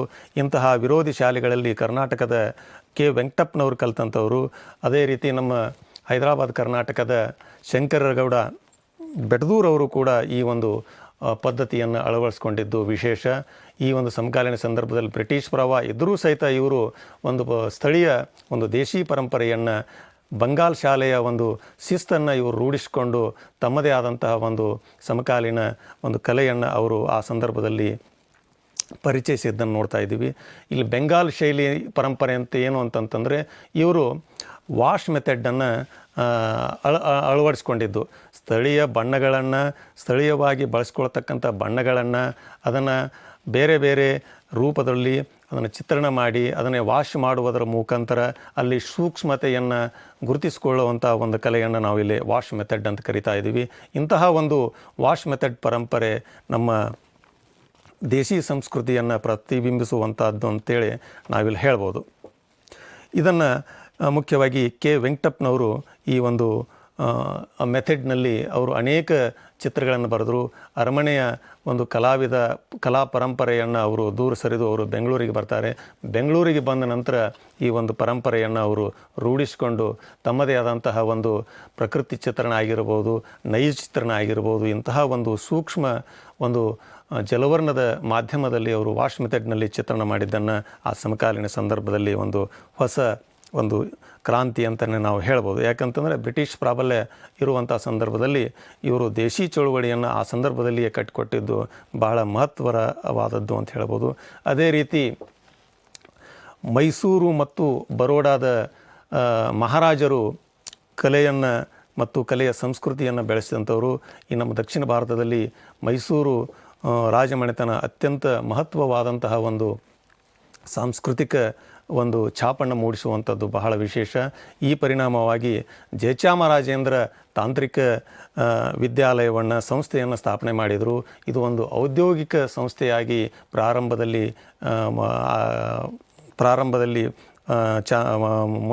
ಕಂಡು ಬಂದಿತು. ನಂತರ ಇದರ ಮುಖ್ಯ ಉದ್ದೇಶ ಇಲ್ಲಿ ಚಿತ್ರಕಲೆ ಆಗಿರ್ಬೋದು, ಛಾಯಾಚಿತ್ರಕಲೆ ಆಗಿರ್ಬೋದು, ಮರಗೆತ್ತನೆ ಆಗಿರ್ಬೋದು, ಶಿಲ್ಪಕಲೆ ಆಗಿರ್ಬೋದು, ಅಥವಾ ಬೇರೆ ಬೇರೆ ನಮ್ಮ ಔದ್ಯೋಗಿಕ ಸಂಪನ್ಮೂಲಗಳನ್ನು, ಔದ್ಯೋಗಿಕ ವಸ್ತುಗಳನ್ನು ತಯಾರಿಸಿ ಜನಸಾಮಾನ್ಯರಿಗೆ ಒಂದು ಉಪಯುಕ್ತವಾಗುವಂತಹ, ಸಮಾಜಕ್ಕೆ ಉಪಯುಕ್ತವಾಗುವಂತಹ ಒಂದು ಇಲ್ಲಿ ಕೆಲಸ ಈ ಒಂದು ಜಯಚಾಮರಾಜೇಂದ್ರ ಕಲಾಶಾಲೆಯಿಂದ ನಡೆದದ್ದು ಬಹಳ ವಿಶೇಷವಾದಂಥದ್ದು. ಇಂತಹ ಸಂದರ್ಭದಲ್ಲಿ ಅಲ್ಲಿನ ಕಲಾವಿದರು ಸಮರ್ಥವಾಗಿ ಈ ಒಂದು ಶೈಲಿಯನ್ನು ಬಳಸಿಕೊಂಡು ದೇಶೀಯ ಸಂಸ್ಕೃತಿಯನ್ನು, ದೇಶೀಯ ವಸ್ತುಗಳನ್ನು ಒಂದು ಜಗತ್ತಿನಾದ್ಯಂತ ಒಂದು ಗುರುತಿಸುವಂಥ ಒಂದು ಕೆಲಸ ಮಾಡಿದ್ದು ಬಹಳ ವಿಶೇಷ. ಈ ಒಂದು ಸಮಕಾಲೀನ ಸಂದರ್ಭ ಆ ಒಂದು ನೆಲೆಯನ್ನು ನಮಗೆ ಕಟ್ಟಿಕೊಡ್ತಾ ಇದೆ. ಈ ಮೇಲಿನ ಕಲಾ ಸಂಸ್ಥೆಯಲ್ಲಿ ಗುರುತಿಸಿಕೊಂಡ ಎರಡನೆಯ ತಲೆಮಾರಿನ ಕಲಾವಿದರು ತಮ್ಮದೇ ಅಸ್ತಿತ್ವವನ್ನು ಕಂಡುಕೊಂಡಿದ್ದಾರೆ. ಇವರಲ್ಲಿ S M Pandit, M B Patil, J S Khanderao, K B Kulkarni, Vijay Sindhura, V T Kale, P S Punchithaya, Purushottama Karanta, K K ಹೆಬ್ಬಾರರು, B M Halijola, Somashekhar Sali, Madhugiri Ramu, Ramanarasayya, S S Kukke, N Hanumayya, N G Pavanje, Almelkar, KCS Panikkar, MTV Acharya, Rumale Channabasavayya, ಇನ್ನೂ ಅನೇಕ ಮಹನೀಯರು ಈ ಒಂದು ಮಹತ್ತರವಾದಂತಹ ಒಂದು ಕಾಲಘಟ್ಟದಲ್ಲಿ ತಮ್ಮದೇ ಆದಂತಹ ಒಂದು ತಮ್ಮದೇ ಆದಂಥ ಒಂದು ಕಲೆಯ ಒಂದು ಶ್ರೀಮಂತಿಕೆಯನ್ನು ಅವರು ಬಿಟ್ಟುಕೊಟ್ಟಿದ್ದಾರೆ. ಎನ್ ಹನುಮಯ್ಯನಂಥವರು ಅನೇಕ ಪ್ರಕೃತಿ ಚಿತ್ರಗಳನ್ನು ಮಾಡಿದರು. ಇಲ್ಲಿ ಬ್ರಿಟಿಷ್ ಅಕಾಡೆಮಿಕ್ ಶಿಸ್ತನ್ನು ರೂಢಿಸಿಕೊಂಡರೂ ಕೂಡ ಅವರು ವಿಶೇಷವಾದಂತಹ ತನ್ನದೇ ಆದಂತಹ ಒಂದು ವೈಯಕ್ತಿಕ ನೆಲೆಯಲ್ಲಿ ಎನ್ ಹನುಮಯ್ಯ ಪ್ರಕೃತಿ ಚಿತ್ರಗಳನ್ನು ರಚನೆ ಮಾಡಿದ್ದು ಬಹಳ ವಿಶೇಷ. ಅದೇ ರೀತಿ SM ಪಂಡಿತರು ಕೂಡ ಒಂದು ಕ್ಯಾಲೆಂಡರ್ಗೆ ಸಂಬಂಧಪಟ್ಟಂತಹ ಒಂದು ರೊಮ್ಯಾಂಟಿಸಿಸಮ್ ಎಂಬ ಪಂಥಕ್ಕೆ ಸಂಬಂಧಿಸಿದಂತಹ ಒಂದು ವರ್ಣ ವೈವಿಧ್ಯತೆಯನ್ನು ಬಳಸಿಕೊಂಡು ನಮ್ಮ ಭಾರತೀಯ ಪೌರಾಣಿಕ ವಸ್ತುಗಳನ್ನು ಇಟ್ಟುಕೊಂಡು ಅವರು ಅನೇಕ ಚಿತ್ರಗಳನ್ನು ಬರೆದರು. ಆ ಚಿತ್ರಗಳು ಅಂತಾರಾಷ್ಟ್ರೀಯ ಮಟ್ಟದಲ್ಲಿ ಮನ್ನಣೆಯನ್ನು ಗಳಿಸಿದು. ಅಂಥ ಒಬ್ಬ ಧೀಮಂತ ಕಲಾವಿದರು ನಮ್ಮ ಕರ್ನಾಟಕದವರಾಗಿ ಒಂದು ಹೊಸ ಅಧ್ಯಾಯವನ್ನು ಪ್ರಾರಂಭ ಮಾಡಿದರು ಅಂಥೇಳಿ ನಾನು ಈ ಮೂಲಕ ತಮಗೆ ಹೇಳ್ತಾ ಇದ್ದೀನಿ. ಅದೇ ರೀತಿ ಈ MA ಚೆಟ್ಟಿಯವರು ಕೂಡ ಒಂದು ತಮ್ಮದೇ ಆದಂತಹ ಒಂದು ಪರಂಪರೆಯನ್ನು ರೂಪಿಸಿದರು. MA ಚೆಟ್ಟಿಯವರು ಬ್ರಿಟಿಷ್ ಅಕಾಡೆಮಿಕ್ ಶಿಸ್ತನ್ನು ಗಳಿಸಿಕೊಂಡರೂ ಸಹಿತ ಅವರು ನಮ್ಮ ಸ್ಥಳೀಯವಾದಂತಹ ಒಂದು ಲಿಂಗಾಯತ ಧರ್ಮವನ್ನು, ಲಿಂಗಾಯತ ಸಮುದಾಯಕ್ಕೆ ಸಂಬಂಧಪಟ್ಟಂತಹ ಧಾರ್ಮಿಕ ಸಂಸ್ಕೃತಿಯನ್ನು ಚಿತ್ರ ಮತ್ತು ವರ್ಣಗಳ ಮೂಲಕ ಅವರು ಕಟ್ಟಿಕೊಟ್ಟಿದ್ದು ವಿಶೇಷ. ಇಲ್ಲಿ ವಿಶೇಷವಾಗಿ ಮಠಮಾನ್ಯಗಳಲ್ಲಿ ಅವರು ರಚಿಸಿದಂಥ ಸಾವಿರಾರು ಚಿತ್ರಗಳು ನಮಗೆ ಲಭ್ಯವಿವೆ. ಇವು ಬ್ರಿಟಿಷ್ ಅಕಾಡೆಮಿಕ್ ವಿಕ್ಟೋರಿಯನ್ ಶೈಲಿಯಲ್ಲಿ ಚಿತ್ರಣಗೊಂಡಿದ್ದರೂ ಸಹಿತ ಅವು ನಮ್ಮ ದೇಶಿ ಸಂಸ್ಕೃತಿಯನ್ನು, ದೇಶಿ ಪರಂಪರೆಯನ್ನು, ಧರ್ಮ ಸಂಸ್ಕೃತಿಯನ್ನು ನಾವು ಪ್ರತಿನಿಧಿಸುವಂಥ ಒಂದು ಸಂದರ್ಭವನ್ನು ನೋಡ್ತಾ ಇದ್ದೀವಿ. ಯಾಕಂತಂದರೆ ಒಂದು ಕಲೆ ನಿರ್ಮಾಣ ಆಗಬೇಕಾದ್ರೆ ಒಂದು ರಚನಾ ಪದ್ಧತಿಯನ್ನು ಅಳವಡಿಸ್ಕೊಳ್ಳುವಂಥದ್ದು, ಆ ರಚನಾ ಪದ್ಧತಿಯಲ್ಲಿ ವಿಷಯ ವಸ್ತುವನ್ನು ನಾವು ಅಳವಡಿಸ್ಕೊಳ್ಳುವಂಥ ರೀತಿ ಬಹಳ ವಿಭಿನ್ನವಾಗಿ ನೋಡ್ತಾ ಇದ್ದೀವಿ. ಬ್ರಿಟಿಷರು ಹಾಕಿಕೊಟ್ಟಂತಹ ಒಂದು ಈ ನೆಲೆಯಲ್ಲಿ ನಮ್ಮದೇ ಆದಂಥ ಸ್ಥಳೀಯ ಕಲಾವಿದರು ಅವರ ಒಂದು ರಚನಾ ಪದ್ಧತಿಯನ್ನು ನಾವು ಅದನ್ನು ಅನುಸರಿಸಿ ನಮ್ಮದೇ ಆದಂತಹ ದೇಶಿ ಸಂಸ್ಕೃತಿಯನ್ನು, ದೇಶಿ ವಸ್ತು ವಿಷಯಗಳನ್ನು, ಪುರಾಣದ ಒಂದು ವಸ್ತು ವಿಷಯಗಳನ್ನು ಇಟ್ಟುಕೊಂಡು ಜನಸಾಮಾನ್ಯರಿಗೆ ಅಥವಾ ಕಲಾವಲಯಕ್ಕೆ ಪ್ರಸ್ತುತಪಡಿಸುವುದನ್ನು ನಾವು ಈ ಒಂದು ಸಮಕಾಲೀನ ಸಂದರ್ಭದಲ್ಲಿ ನೋಡ್ತಾ ಇದ್ದೀವಿ. ಆನಂತರ ಕರ್ನಾಟಕದಲ್ಲಿ ಈ ಒಂದು ತಲೆಮಾರಿನ ನಂತರ ಮೂರನೇ ತಲೆಮಾರಿನ ಕಲಾವಿದರನ್ನು ನಾವು ನೋಡ್ತಾ ಇದ್ದೀವಿ. ಈ ಸಮಕಾಲೀನ ಸಂದರ್ಭದಲ್ಲಿ 1960ರ ಒಂದು ದಶಕ ನಮ್ಮ ಕರ್ನಾಟಕದಲ್ಲಿ ಅತ್ಯಂತ ಸುವರ್ಣದ ಯುಗದ ಒಂದು ಸಂದರ್ಭ ಅಂತ ಹೇಳ್ಬೋದು. ವಿಶೇಷವಾಗಿ ಕಲೆಗೆ ಸಂಬಂಧಪಟ್ಟಂತಹ ಒಂದು ಈ ಒಂದು ಕಾಲಘಟ್ಟ ಬಹಳ ಮಹತ್ವಪೂರ್ಣವಾದಂಥ ಒಂದು ಕಾಲಘಟ್ಟ ಅಂತ ಹೇಳ್ಬೋದು. ಯಾಕಂತಂದರೆ ನಮ್ಮ ಪ್ರತಿಷ್ಠಿತ ಕರ್ನಾಟಕ ಲಲಿತಕಲಾ ಅಕಾಡೆಮಿಯು ಕೂಡ ಇದೇ ಒಂದು 60ರ ದಶಕದಲ್ಲೇ ಪ್ರಾರಂಭ ಆಯಿತು. ಇದರ ಜೊತೆಗೇ ಕರ್ನಾಟಕದ ಹೆಮ್ಮೆಯ ಕಲಾವಿದರಾದಂತಹ RM ಹಡಪದರು, SS ಮುನೋಳಿಯವರು, ಈ 4 ಕಲಾವಿದರು ಕೂಡಿಕೊಂಡು ಕೆನ್ ಸ್ಕೂಲ್ ಆಫ್ ಆರ್ಟನ್ನು ಸ್ಟಾರ್ಟ್ ಮಾಡಿದರು. ಆ ಮೂಲಕ ಅವರು ಇಡೀ ಜಗತ್ತಿನಾದ್ಯಂತ ಒಂದು ಸಮಕಾಲೀನ ಚಿತ್ರಕಲೆಯನ್ನು ಅವರು ತಮ್ಮ ಒಂದು ಸಣ್ಣ ಶಾಲೆಯ ಮೂಲಕ ಒಂದು ಕರ್ನಾಟಕದ ಒಂದು ಮಹತ್ವವನ್ನು, ಪರಂಪರೆಯನ್ನು ಒಂದು ಸಾರಿದ್ದನ್ನು ನಾವು ನೋಡ್ತಾ ಇದ್ದೀವಿ. ಅದರ ಜೊತೆಗೆ ಕರ್ನಾಟಕ ಚಿತ್ರಕಲಾ ಪರಿಷತ್ತು ಇದೇ ಒಂದು ಸಂದರ್ಭದಲ್ಲಿ ಹುಟ್ಕೊಳ್ತು. ಆನಂತರ ಇದೇ ಸಂದರ್ಭದಲ್ಲಿ ಅನೇಕ ಸಣ್ಣ ಪುಟ್ಟ ಕಲಾವಿದರ ಗುಂಪುಗಳು ಕೂಡ ಇಲ್ಲಿ ಹುಟ್ಟುಕೊಂಡು ಆ ಗುಂಪುಗಳು ಪ್ರದರ್ಶನ ಮಾಡುವುದರ ಮೂಲಕ ಸಮಕಾಲೀನ ಕಲೆಯನ್ನು ಅವರು ರಾಷ್ಟ್ರ ಮತ್ತು ಅಂತಾರಾಷ್ಟ್ರೀಯ ಮಟ್ಟದೊಳಗೆ ಒಂದು ಪ್ರದರ್ಶನ ಮಾಡಿ ತಮ್ಮ ಈ ಒಂದು ಕರ್ನಾಟಕದ ಹೆಸರನ್ನು ಆ ಸಮಕಾಲೀನ ಸಂದರ್ಭದಲ್ಲಿ ಪ್ರಸ್ತುತಪಡಿಸಿದ್ದನ್ನು ನಾವು ನೋಡ್ತಾ ಇದ್ದೀವಿ.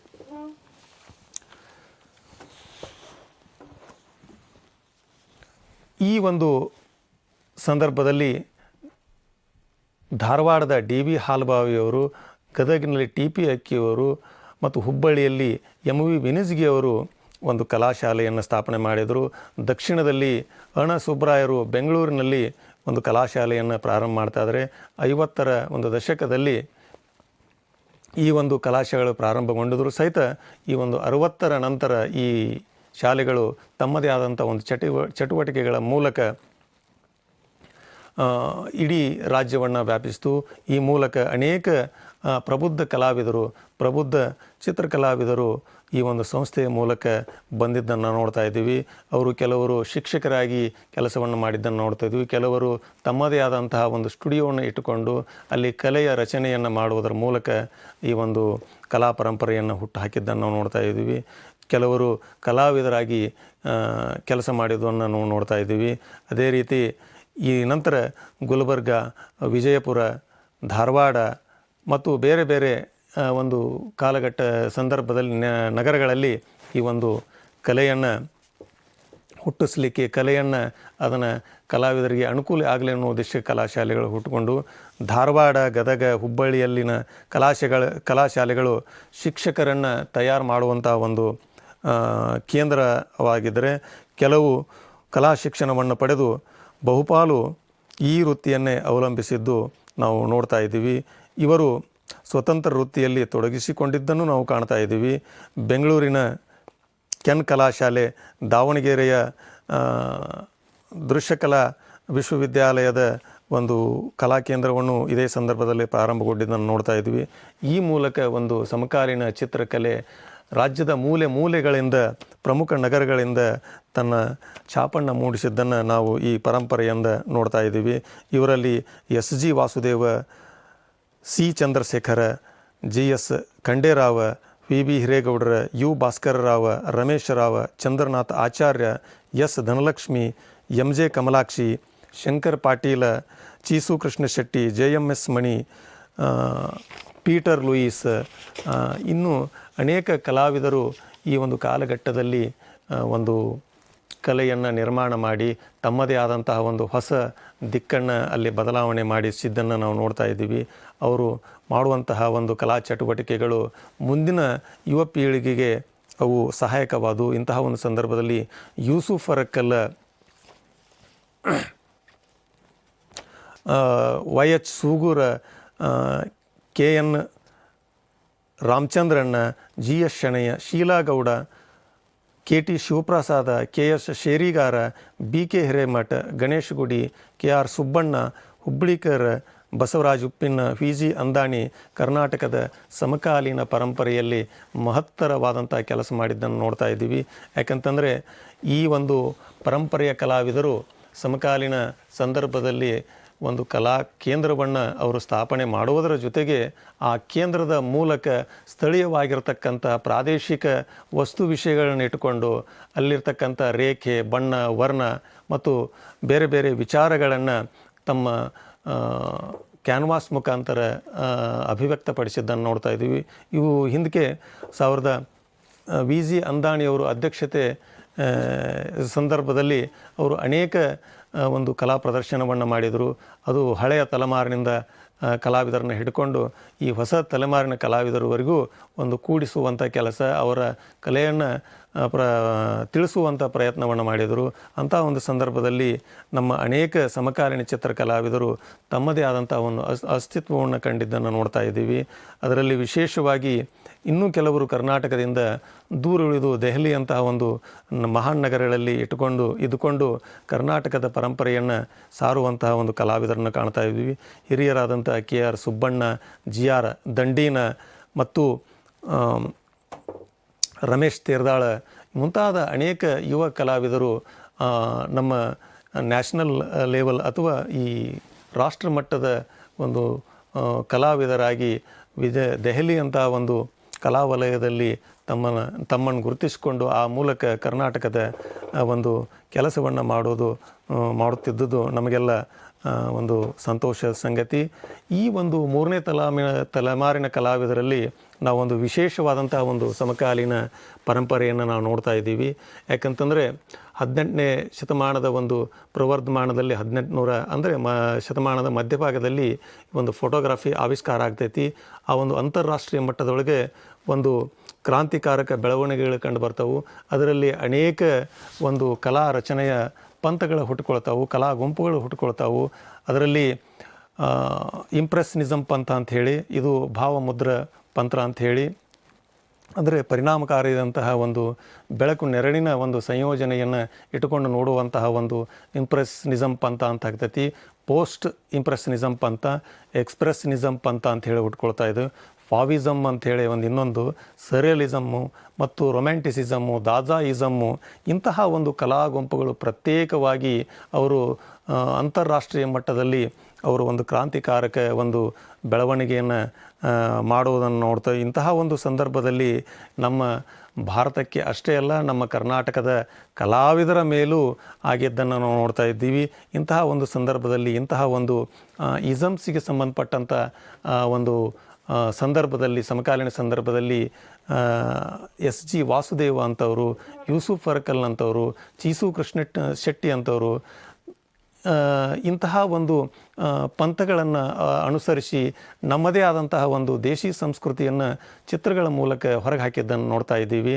ಫಾವಿಸಮ್ ಅನ್ನೋ ಒಂದು ಮೃಗೀಯ ರೂಪದ ಒಂದು ಕಲಾ ಪಂಥ ಅಂಥೇಳಿ ಒಂದು ಅಂತಾರಾಷ್ಟ್ರೀಯ ಮಟ್ಟದಲ್ಲಿ ಕಂಡುಬರುವಂಥದ್ದು. ಇಂತಹ ಪಂಥವನ್ನು ಅಂದರೆ ಮನುಷ್ಯನ ವಿಕೃತ ಭಾವವನ್ನು, ಮೂಲ ರೂಪವನ್ನು ವಿಕೃತವಾಗಿ ಅದನ್ನು ಕ್ಯಾನ್ವಾಸ್ ಮೇಲೆ ಹೊರಗೆ ಹಾಕೋದಿದೆ ಅಲ್ಲ, ಅದನ್ನು ನೋಡುಗನಿಗೆ ಒಂದು ವಿಕೃತವಾಗಿ ಕಾಣುವಂತೆ ಅವನ ಮನದ ಆಳವನ್ನು ಗುರುತಿಸುವಂಥ ಪ್ರಯತ್ನ ಫಾವಿಸಮ್ ಪಂಥದ್ದು. ಇಂತಹ ಒಂದು ಪ್ರಯತ್ನ ನಮ್ಮ ಕಲಾವಿದರು ಮಾಡಿದ್ದನ್ನು ನೋಡ್ತಾ ಇದ್ವಿ. SG ವಾಸುದೇವ್ ಅವರು ಈ ಮದ್ರಾಸ್ ಕಲಾಶಾಲೆಯ ಒಂದು ಪಂಗಡಕ್ಕೆ ಸೇರಿದಂಥವರು, ಅದರಲ್ಲಿ ವಿಶೇಷವಾಗಿ KCS ಫಣಿಕ್ಕರ್ ಅವರ ಒಂದು ಶಿಷ್ಯ. ಇಂತಹ ಒಂದು ಸಂದರ್ಭದಲ್ಲಿ ಅವರು ಈ ಫಾವಿಸಮ್ ಅಥವಾ ಈ ಒಂದು ಹೊಸ ತಲೆಮಾರಿನ ಒಂದು ಕ್ರಾಂತಿಕಾರಕ ಬೆಳವಣಿಗೆಯ ಪಂಥಗಳನ್ನು ಅವರು ಆರಾಧನೆ ಮಾಡಿದರು. ಆ ಆರಾಧನೆಯ ಮೂಲಕ ತಮ್ಮದೇ ಆದಂತಹ ಒಂದು ಕಲಾ ಕೃಷಿ ಚಟುವಟಿಕೆಗಳನ್ನು ಮಾಡಿ ಇವತ್ತಿನವರೆಗೂ ತಮ್ಮದೇ ಆದಂತಹ ಒಂದು ಛಾಪನ್ನು ಮೂಡಿಸುವಂತಹ ಒಂದು ಪ್ರಯತ್ನವನ್ನು ನೋಡ್ತಾ ಇದ್ದೀವಿ. ಇವರು ಶಿಷ್ಯರಾದಂತಹ ಅನೇಕ ಕಲಾವರ್ಗವು ಕೂಡ ನಾವು ನೋಡ್ತಾ ಇದ್ದೀವಿ. ಮರಿಶಾಂಚಾರ್ ಅಂತವರು, ಕಾಶಿ ರವಿಕುಮಾರ್ ಕಾಶಿ ಅಂತವರು, ಉಮೇಶ್ ಹಡಪದಂಥವರು ಇಂತಹ ಒಂದು ಪರಂಪರೆಯನ್ನು ನಾವು ಚಿತ್ರದ ಮೂಲಕ ನೋಡುವಂಥ ಒಂದು ಪರಂಪರೆಯನ್ನು ಕಾಣ್ತಾ ಇದ್ದೀವಿ. ಅದರ ಜೊತೆಗೆ ಈ 4ನೇ ತಲೆಮಾರಿನ ಕಲಾವಿದರನ್ನು ಈ ಸಮಕಾಲೀನ ಸಂದರ್ಭದಲ್ಲಿ ನೋಡೋದಾದರೆ ಈ ಎಲ್ಲ ಪಂಥಗಳನ್ನು ಅನುಸರಿಸಿ ಹಿರಿಯರಾದಂತಹ ಅವರ ಕಲಾಕೃತಿಗಳನ್ನೇ ಮುಂದಿನ 4ನೇ ತಲೆಮಾರಿನ ಕಲಾವಿದರು ತಮ್ಮದೇ ಆದಂತಹ ಒಂದು ಶಿಸ್ತನ್ನು ರೂಢಿಸಿಕೊಂಡು ಇವತ್ತು ಕಲಾ ಪ್ರಯೋಗಗಳನ್ನು ಮಾಡುವುದನ್ನು ನೋಡ್ತಾ ಇದ್ದೀವಿ. ಇದರಲ್ಲಿ ವಿಶೇಷವಾಗಿ ಈ ಒಂದು ಹೊಸ ಸೃಜನಶೀಲ ಪ್ರಕ್ರಿಯೆಯನ್ನು ತೊಡಗಿಸಿಕೊಂಡವರಲ್ಲಿ PB ಹರ್ಸೂರ್ ಅಂಥವರು, ಶೀಲಾ ಗೌಡ್ರಂಥವರು, MG ದೊಡ್ಡಮಣಿ ಅಂಥವರು, ಕಿಶೋರ್ ಕುಮಾರ್, ರಮೇಶ್ ಚವ್ಹಾಣ್ ಅಂಥವರು ಮತ್ತು ಚಂದ್ರಹಾಸ್ ಜಾಲಿಯಾಳ, ಶ್ರೀಕಾಂತ್ ಪೊದ್ದಾರ, ಚಂದ್ರನಾಥ್ ಆಚಾರ್ಯ, ರೇಣುಕಾ ಮಾರ್ಕಂಡೆ, ಇನ್ನೂ ಸಾವಿರಾರು ನೂರಾರು ಕಲಾವಿದರು, ಅಂದರೆ ಹೆಸರು ಹೇಳಲಿಕ್ಕೆ ಅದು ಒಂದು ಪಟ್ಟಿ ದೊಡ್ಡದಿದೆ. ಆದರೂ ಕೂಡ ಪ್ರಮುಖವಾಗಿ ತಮ್ಮನ್ನು ತಾವು ಗುರುತಿಸುವಂಥ, ಉದಾಹರಣೆಗೆ ಈ ಗುಲ್ಬರ್ಗ ಭಾಗದಲ್ಲಿ ರಾಮಗಿರಿ ಪೊಲೀಸ್ ಪಾಟೀಲ್ ಅಂತವರು, ಸುಪ್ರಿಯಾ ವರ್ಮನ್ ಅಂತವರು ಮತ್ತು ಸಂತೋಷ್ ಅಂದಾಣಿ ಅಂತವರು, ಇನ್ನೂ ಅನೇಕ ಕಲಾವಿದರು ಆ ಭಾಗದಲ್ಲಿ ಇಂತಹ ಒಂದು ಹೊಸ ಸಂಸ್ಕೃತಿಯನ್ನು, ಹೊಸ ಸೃಜನಶೀಲ ಪ್ರಕ್ರಿಯೆಯನ್ನು ಈ ಸಮಕಾಲೀನ ಸಂದರ್ಭದಲ್ಲಿ ಕಟ್ಟಿಕೊಟ್ಟರೆ, ಧಾರವಾಡದಂಥ ಭಾಗದಲ್ಲಿ BS ಅಶೋಕ, ಕಾಮ್ಕರ್ ಅಂತವರು, ಇನ್ನೂ ರೇಣುಕಾ ಮಾರ್ಕಂಡೆ ಅಂತವರು ಮತ್ತು ಲೋಹಾರ್ ಅಂತವರು, FV ಚಿಕ್ಮಠ್ ಅಂತವರು ಇಂಥ ಒಂದು ಸಮಕಾಲೀನ ಸಂದರ್ಭದಲ್ಲಿ ನಮ್ಮ ಸ್ಥಳೀಯವಾಗಿರ್ತಕ್ಕಂಥ ಒಂದು ದೇಶಿ ಸಂಸ್ಕೃತಿಯನ್ನು, ದೇಶೀಯ ಒಂದು ಭಿತ್ತಿ ಪರಂಪರೆಯನ್ನು ಅಥವಾ ಕಿರುರೂಪ ಚಿತ್ರ ಪರಂಪರೆಯನ್ನು ಸಮಕಾಲೀನ ಒಂದು ಚಿತ್ರಕಲೆಗೆ ಅದನ್ನು ಮಾರ್ಪಾಡುಗೊಳಿಸಿ ಹೊಸ ಒಂದು ರೂಪವನ್ನು ಕೊಟ್ಟಿದ್ದನ್ನು ಇವತ್ತಿನ ಈ ಒಂದು ಸಮಕಾಲೀನ ಸಂದರ್ಭದಲ್ಲಿ ಅವರ ಕಲಾಕೃತಿಗಳನ್ನು ನೋಡ್ತಾ ಇದ್ದೀವಿ. ಅವರು ಮಾಡಿದಂತಹ ಒಂದು ಈ ಅಮ್ಮಿನಭಾವಿ, ಉದಾಹರಣೆಗಾಗಿ ನಿಮಗೆ ಹೇಳೋದಾದರೆ FV ಚಿಕ್ಮಠ್ ಅವರು ಅಮ್ಮಿನಭಾವಿಯ ಒಂದು ಭಿತ್ತಿ ಚಿತ್ರಗಳನ್ನು ಅವರು ಆಧುನಿಕವಾಗಿ ಒಂದು ಬಳಸಿಕೊಂಡು ಇವತ್ತಿನ ಸಮಕಾಲೀನ ಚಿತ್ರಕಲೆಯಲ್ಲಿ ಅವರು ತಮ್ಮದೇ ಆದಂತಹ ಒಂದು ಪ್ರಯೋಗಗಳನ್ನು ಮಾಡುತ್ತಾ ಒಂದು ಹೊಸ ಅಧ್ಯಾಯವನ್ನು ಪ್ರಾರಂಭ ಮಾಡಿದ್ದಾರೆ. ಗುಲ್ಬರ್ಗ ಭಾಗದಲ್ಲಿ ಇನ್ನೂ ಅನೇಕ ಕಲಾವಿದರು ಇವತ್ತು ಈ ಸಗರನಾಡು ಅಂತ ಏನು ಕರೀತಾ ಇದ್ವಿ, ಸುರ್ಪುರದ ಒಂದು ಸಾಂಪ್ರದಾಯಿಕ ಶೈಲಿಯನ್ನು ಇಟ್ಟುಕೊಂಡು ನಮ್ಮ ಶಾಹೀದ್ ಪಾಷಾಣ್ ಅಂತ ಕಲಾವಿದರು ಒಂದು ಹೊಸ ಪ್ರಯೋಗಗಳನ್ನು ಮಾಡ್ತಾ ಇದ್ದಾರೆ. ಅವರು ಈ ಒಂದು ರಾಮಾಯಣ ಮಹಾಭಾರತದ ವಸ್ತು ವಿಷಯಗಳನ್ನ ಇಟ್ಟುಕೊಂಡು ಸಮಕಾಲೀನ ಸಂದರ್ಭದಲ್ಲಿ ಏನು ಪ್ರಸ್ತುತ ಒಂದು ವಿದ್ಯಮಾನಗಳು ನಡೀತಾ ಇದ್ದಾವೆ ಅವನ್ನ ಈ ಒಂದು ಸಾಂಕೇತಿಕವಾಗಿ ಒಂದು ಪ್ರಯೋಗಗಳನ್ನು ಮಾಡುವಂಥ ಒಂದು ಪ್ರಕ್ರಿಯೆಯನ್ನು ಕಾಣ್ತಾ ಇದ್ದೀವಿ. ಅದೇ ರೀತಿ ದಕ್ಷಿಣ ಭಾರತದಲ್ಲಿ ಕೂಡ, ದಕ್ಷಿಣ ಕರ್ನಾಟಕದಲ್ಲಿ ಕೂಡ ಅನೇಕ ಕಲಾವಿದರು ನಾವು ನೋಡ್ತಾ ಇದ್ದೀವಿ. NS ಪತ್ತಾರ್ ಅಂತವರು ಇನ್ನೂ ಸಾಕಷ್ಟು ಈ ಒಂದು ಪರಂಪರೆಯಲ್ಲಿ ಒಂದು ಚಿತ್ರಕಲೆಯನ್ನು ನೋಡುವಂತಹದ್ದು, ಅದನ್ನು ಬೆಳೆಸುವಂಥ ಒಂದು ಪ್ರಯತ್ನವನ್ನು ಮಾಡೋದನ್ನು ನಾವು ನೋಡ್ತಾ ಇದ್ದೀವಿ.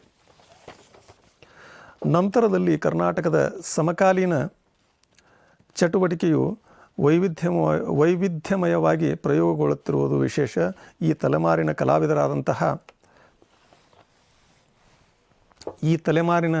ಕಲಾವಿದರಾದಂತಹ ಅನೇಕ ಕಲಾವಿದರು ಇಂತಹ ಒಂದು ಸಂದಿಗ್ಧ ಒಂದು ವಾತಾವರಣದಲ್ಲಿ ಕಲಾ ಪ್ರಯೋಗಗಳನ್ನು ಮೈಗೂಡಿಸಿಕೊಂಡು ಇಂತಹ ಒಂದು ವಾತಾವರಣದಲ್ಲಿ ಒಂದು ಚಿತ್ರಕಲೆಯನ್ನು ಬೆಳೆಸ್ತಾ ಇರೋದು ಅತ್ಯಂತ ಸಂತೋಷದಾಯಕ ವಿಷಯ ಅಂತ ಹೇಳಿ ನಾನು ಭಾವಿಸ್ತಾ ಇದ್ದೀನಿ.